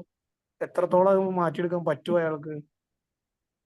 അയാൾക്ക് മാറ്റിയെടുക്കാൻ പറ്റും. അത് ബേസിക് ആയിട്ടൊരു കാണണം. ചില കുട്ടികൾക്ക് ചിലപ്പം മാത്സിനോട് വളരെ താല്പര്യമില്ലാത്ത കുട്ടികൾ കാണാം. ചെറുപ്പത്തിൽ കാണാം, ചിലത് ഓർത്തിരിക്കാൻ പറ്റില്ല. കുട്ടികളുടെ പ്രത്യേകതയാണ്. ഒരു ഇൻഡിവിജ്വലിന്റെ വ്യത്യാസമാണ്. ഓരോ ഇൻഡിവിജ്വലും വ്യത്യാസമായിരിക്കും. ഒരുപക്ഷെ ആ കുട്ടിക്ക് അത് ഒരുപക്ഷെ ചില കുട്ടികൾക്ക് ഉണ്ടെങ്കിൽ എടുക്കുന്ന ടീച്ചേഴ്സ് മോശമായി, അവർക്ക് പറഞ്ഞു കൊടുക്കുന്ന വഴി കറക്റ്റ് അല്ലെങ്കിൽ അവർക്ക് മനസ്സിലാക്കാതെ അവർ കൺഫ്യൂസ് ആയി പോകും. ആ കുട്ടിയുടെ ചില കുട്ടികൾക്കാണെങ്കിൽ അത് പഠിക്കാൻ പറ്റാതെ വരും. കാരണം കാരണം കുട്ടികൾക്ക് അത് നമുക്ക് ആ കുട്ടിയുടെ കുഴപ്പമല്ല, ആ കുട്ടിയുടെ പ്രത്യേകതയാണ്. കാരണം അതിന് മാത്സിനോട് താല്പര്യം കാണില്ല, പക്ഷെ അതൊരു ഡിസൈനിനോട് താല്പര്യമായിരിക്കും, ഒരു പടം വരയ്ക്കാൻ ഇഷ്ടമായിരിക്കും. പക്ഷെ മാത്സിനകത്തെ ഫോർമുലകളും ഒക്കെ ഗ്രാസ്പ് ചെയ്യാനുള്ള ഒരു കഴിവ് അവർ കാണില്ല. എന്താ കാരണം? പറയാൻ കാരണം എന്താ? അതായത് ആ കുട്ടിക്ക് മാത്സിന് താല്പര്യമില്ല അല്ലേ? മാത്സിന് അത് ഏത് ക്ലാസ്സിൽ പഠിക്കുന്നത്? ഇപ്പോ ചില കുട്ടികൾ അങ്ങനെ ഉണ്ടല്ലോ, അതായത് മാത്സിൽ അയാൾ വീക്കാണ്. ഇപ്പൊ എന്റെ മോള് സ്കൂൾ ടോപ്പർ ഒക്കെയാണ്, അത്യാവശ്യം പഠിക്കുന്ന ആളാണ്, പക്ഷെ മാത്സിൽ കുറച്ച് പിന്നോട്ടാണ്. അപ്പോ പഠിക്കാൻ അതിന് പറ്റുന്നില്ല. LSS USS ഒക്കെ കിട്ടിയ കുട്ടിയാണ്. അപ്പോ ഹൈസ്കൂളിലെത്തി, 8ാം ക്ലാസ്സിലെത്തി. പക്ഷെ ആൾക്ക് മാത്സ് എന്ന് പറയുന്ന ഒരു കീറാമുട്ടിയാണ്. അപ്പോൾ ഇതിപ്പോ എങ്ങോട്ട് തിരിക്കണം എന്നുള്ളൊരു പിടുത്തം കിട്ടില്ല. ബാക്കി എല്ലാത്തിനും ക്ലാസ്സിൽ ടോപ്പറാണ്, പക്ഷെ മാത്സിൽ പാസ്സാവും, പക്ഷെ അങ്ങനെ ഒരു വലിയൊരു മാർക്ക് ഇല്ലാത്തൊരു അവസ്ഥയാണ് ഉള്ളത്. അല്ലപ്പോ നമുക്ക് മാത്സിനകത്തെ ബേസിക് നോളജ് വെച്ച് ചെയ്യാൻ പറ്റുന്ന ഇപ്പൊ നീറ്റ് എക്സാമിന് ഞാൻ മാത്സ് പഠിക്കണമെന്ന് പറയാൻ കാരണം ഫിസിക്സിനെ ക്രാക്ക് ചെയ്യണമെങ്കിൽ മാത്സിന്റെ വേണം. അപ്പൊ മാത്സിന്റെ ആരെങ്കിലും ഒരു എക്സ്ട്രാ ട്യൂഷൻ കൊടുത്ത് മാത്സിന്റെ ബേസിക് സംഭവം മാത്രം മതി. അല്ല മാത്സിനകത്ത് നമുക്ക് വലിയ തിയറംസ് ഒക്കെ പ്രൂവ് ചെയ്യുകയോ അങ്ങനെയൊന്നും വേണ്ട. ഈ ഫിസിക്സിന് വേണ്ട മിനിമം കാര്യങ്ങൾ, ഫിസിക്സ് സ്കോർ ചെയ്യാൻ വേണ്ടിയുള്ള മിനിമം മാത്സിന് ഒരു സെപ്പറേറ്റ് ട്യൂഷൻ കൊടുത്തിട്ട് മാത്സിനെ പൂർണ്ണമായിട്ട് ഒഴിവാക്കാതെ, ഞാൻ പറഞ്ഞ മനസ്സിലായി, മാത്സിനെ പൂർണ്ണമായിട്ട് ഒഴിവാക്കാതെ മിനിമം മാത്സിന്റെ കാര്യങ്ങൾ മനസ്സിലാക്കിയാൽ മതി. അത് ഫിസിക്സ് എക്സാമിന് ക്വസ്റ്റ്യൻസിനെ ആൻസർ ചെയ്യാൻ മനസ്സിലാക്കാൻ പറ്റുന്നുള്ള ബേസിക് മാത്സ് പഠിച്ചാൽ മതി. അല്ലാതെ നമുക്ക് മാത്സിനകത്ത് അതിന് ഡെപ്ത് കൊടുക്കേണ്ട ആവശ്യമില്ല, ഞാൻ പറയുന്നില്ലേ. അപ്പൊ ആ കുട്ടീനെ മാത്സിന് കുറച്ച് മിനിമം കാര്യങ്ങൾ കൊടുത്ത് ക്ലാസ് കൊടുത്തിട്ട് നമുക്ക് ഫിസിക്സ് പഠിക്കാൻ വേണ്ടിയാണ് മാത്സിന്റെ ഒരു ചെറിയൊരു ഫ്ലേവർ ഉണ്ടാക്കി എടുക്കുക എന്ന് മാത്രമേ ഉള്ളൂ ഈ ബയോളജി കുട്ടിയാണെങ്കിൽ. അല്ലെങ്കിൽ മാത്സിന് താല്പര്യമുള്ള കുട്ടിയാണ്, നമുക്ക് അതിന് വേറെ എന്തെല്ലാം വഴികളുണ്ട്, അതിൽ പോവാം. അതിനോട് ചോദിക്കുക, ഒരു ആപ്റ്റ്യൂഡ് ടെസ്റ്റ് എടുക്കുക, അതിന്റെ മോളുടെ ഒരു ഡാറ്റ എടുക്കുക, ഡിഫറൻഷ്യൽ ആപ്റ്റ്യൂഡ് ടെസ്റ്റ് എടുക്കുക. അപ്പൊ ആ ടെസ്റ്റിന് അത് കുട്ടി എടുക്കുമ്പോൾ അത് നമുക്ക് അറിയാം ആ കുട്ടിയുടെ ബേസിക് സ്കിൽ ഏതാണ് നമുക്ക് ഐഡന്റിഫൈ ചെയ്യാൻ പറ്റും. അതിന്റെ അഭിരുചി എന്താണ്, അതിന്റെ താല്പര്യം എന്താണ്. അതിനകത്ത് ഇതിന്റെ ന്യൂമറിക്കൽ എബിലിറ്റിയും ലോജിക്കൽ എബിലിറ്റിയും അനാലിറ്റിക്കൽ തിങ്കിങ് പവറും എല്ലാം ടെസ്റ്റ് ചെയ്യുന്ന ഒരു 120 മാർക്കിന്റെ ഒരു ക്വസ്റ്റ്യൻ ആണ്, ഒരു എക്സാം ഉണ്ട്, ഒരു 1 hour എക്സാം ഉണ്ട്. എന്നുവെച്ചാൽ വളരെ അങ്ങനെയുള്ള ഇതല്ല, ആ മനസ്സിൽ അങ്ങനെ തോന്നുന്ന ആൻസർ ചെയ്യുന്ന ഒരു സൈക്കോളജിക്കൽ ലെവലിലുള്ള ഒരു എക്സാം ഉണ്ട്. അത് കഴിയുമ്പോൾ തന്നെ അറിയാൻ പറ്റും ആ കുട്ടീന്റെ ഒരു പ്രൊഫൈൽ അറിയാൻ പറ്റും. എവിടെയാണ് ആ കുട്ടി വീക്ക് ആവുന്നത്, എവിടെയാണ് അത് ഡോമിനേറ്റ് ചെയ്തതെന്ന്. അങ്ങനെയാണ് ആ കുട്ടീനെ നമുക്ക് ഐഡന്റിഫൈ ചെയ്യാൻ പറ്റുന്നത്. ഞാൻ പറഞ്ഞത് ക്ലിയർ ആയി? വലിയ പൈസയൊന്നും അതിലൊരു ടെസ്റ്റ് എടുത്തത്, എവിടെയെങ്കിലും നല്ലവണ്ണം ചെയ്യുന്ന ടെസ്റ്റ് എടുക്കുന്ന ഏതെങ്കിലും ഉള്ളത് പോയിട്ടൊരു ടെസ്റ്റ് എടുക്കണം, അത്രേ ഉള്ളൂ. ഒരു ചെയ്ത് നോക്കുക, അത് നല്ലതാണ്. നിങ്ങൾ 10,000 രൂപ കൊടുത്തു കഴിഞ്ഞാൽ നമുക്ക് നഷ്ടമൊന്നുമില്ല. കാരണം നമുക്കൊരു കുട്ടീന്റെ ഭാവിയാണ്. അപ്പൊ ആ കുട്ടിയെ പറ്റി ഒരു ബേസിക് ഐഡിയ ഉണ്ടാക്കി കഴിഞ്ഞാൽ ബെസ്റ്റ് ആയി. Okay, great. എന്തായാലും വളരെ സന്തോഷം. അപ്പോ ഈ ഒരു സെഷൻ വളരെ മനോഹരമായിട്ട് കൈകാര്യം ചെയ്ത സതീഷ് സാറിന് വെമ്പിൾ അക്കാദമിയുടെ എല്ലാവിധ സന്തോഷങ്ങളും അറിയിക്കുന്നു. അതേപോലെ തന്നെ ഇനി തുടർന്നും സാറിന്റെ വ്യത്യസ്ത സെഷനുകൾ ഞങ്ങൾ പ്രതീക്ഷിക്കുന്നുണ്ട്. സാറ് ചെയ്യാന്ന് പറഞ്ഞിട്ടുമുണ്ട്. അപ്പൊ അതിലുള്ള സന്തോഷം ഇപ്പൊ അറിയിക്കുകയാണ്. അതേപോലെ തന്നെ നേരത്തെ പറഞ്ഞതുപോലെ തന്നെ ഏതെങ്കിലും കുട്ടികൾക്കോ രക്ഷിതാക്കൾക്കോ ഈ ഒരു കരിയർ ഗൈഡൻസ് ആവശ്യമുണ്ടെങ്കിൽ സൗജന്യമായിട്ട് വെമ്പിൾ അക്കാദമിയിലൂടെ സാറിലേക്ക് കണക്ട് ചെയ്യുന്നതായിരിക്കും. അപ്പൊ അതിനു വേണ്ടിയിട്ട് എന്ത് ചെയ്യുക, എല്ലാവരും അതൊന്ന് ശ്രദ്ധിക്കുക. ഇനി ആർക്കെങ്കിലും നമ്മുടെ അടുത്ത പരിചയത്തിലോ ആർക്കെങ്കിലും അത് ആവശ്യമുണ്ടെങ്കിൽ തീർച്ചയായിട്ടും വെമ്പിൾ അക്കാദമിയുമായിട്ട് ബന്ധപ്പെടുക. സാർ, ആ സൈക്കോമെട്രി ടെസ്റ്റ് നമ്മളുടെ സാറിന് ഞാൻ അയച്ചോട്ടെ QR കോഡ് താല്പര്യമുള്ളവർക്ക് വളരെ നോമിനൽ ഫീൽ ആയി ചെയ്യാൻ പറ്റും. അത് പ്രൂവ്ഡ് ആണ്. വളരെ നല്ലൊരു അല്ലേ സാർ? ഹലോ സാർ, പറഞ്ഞോ. ഞാൻ ആ സൈക്കോമെട്രി ടെസ്റ്റ് നമ്മൾ ഉപയോഗിക്കുന്ന സൈക്കോമെട്രി ടെസ്റ്റിന്റെ QR കോഡും ലിങ്ക് ഞാൻ സാറിന് അയച്ചിട്ടുണ്ടല്ലോ. ആർക്കെങ്കിലും വേണമെങ്കിൽ സാറിന് കൊടുക്കാൻ പറ്റും, ഷെയർ ചെയ്യാൻ പറ്റും. ഓക്കെ. തീർച്ചയായിട്ടും സൈക്കോമെട്രിക് ടൂൾ, അതന്നെ സൈക്കോമെട്രിക് ടൂളിന്റെ ഒരു ലിങ്ക് സാർ അയച്ചിട്ടുണ്ട്. അത് ആവശ്യമുള്ളവര് നമ്മളുമായിട്ട് കോൺടാക്ട് ചെയ്ത് കഴിഞ്ഞാൽ ഡയറക്ട്ലി നിങ്ങൾക്ക് തന്നെ ആ ഒരു ടെസ്റ്റ് എടുക്കാം. പക്ഷെ ടെസ്റ്റ് എടുത്തു കഴിഞ്ഞാലും ഒരു കരിയർ ഗൈഡൻസ് ആവശ്യമാണല്ലോ അല്ലേ സാറേ? കാരണം ഒരു അതെ, കാരണം അവർക്ക് തന്നെ അസസ് ചെയ്യാൻ പറ്റില്ല. അപ്പൊ ഏറ്റവും ബെസ്റ്റ് എന്ന് വെച്ച് കഴിഞ്ഞാൽ അവർക്ക് ആവശ്യമുള്ളവർ നമ്മളെ ബന്ധപ്പെട്ട് കഴിഞ്ഞ് കഴിഞ്ഞാൽ നമ്മൾ ആ ലിങ്ക് കൊടുക്കുന്നു, അതിനുശേഷം അവരത് ചെയ്യുന്നു, അതിനുശേഷം സാറുമായിട്ട് കണക്ട് ചെയ്ത് കഴിഞ്ഞാൽ കറക്റ്റ്ലി അത് എക്സ്പ്ലെയിൻ ചെയ്ത് നമുക്ക് കൊടുക്കാൻ പറ്റും അല്ലേ? Okay great. അപ്പോ ആ രീതിയിലായിരിക്കും നമ്മൾ നിർവഹിക്കുക. അപ്പോ ഈ ഒരു സെഷനിലേക്ക് എത്തിച്ചേർന്നിട്ടുള്ള എല്ലാവർക്കും സന്തോഷങ്ങളും സ്നേഹങ്ങളും ഒക്കെ അറിയിച്ചുകൊണ്ട് ഇന്നത്തെ ഈ ഒരു സെഷൻ നമ്മളിവിടെ വൈൻഡ് അപ്പ് ചെയ്തതായിട്ട് അറിയിക്കുന്നു. Thank you so much. Bye, good night. Thank you sir, thank you, good night, thank U.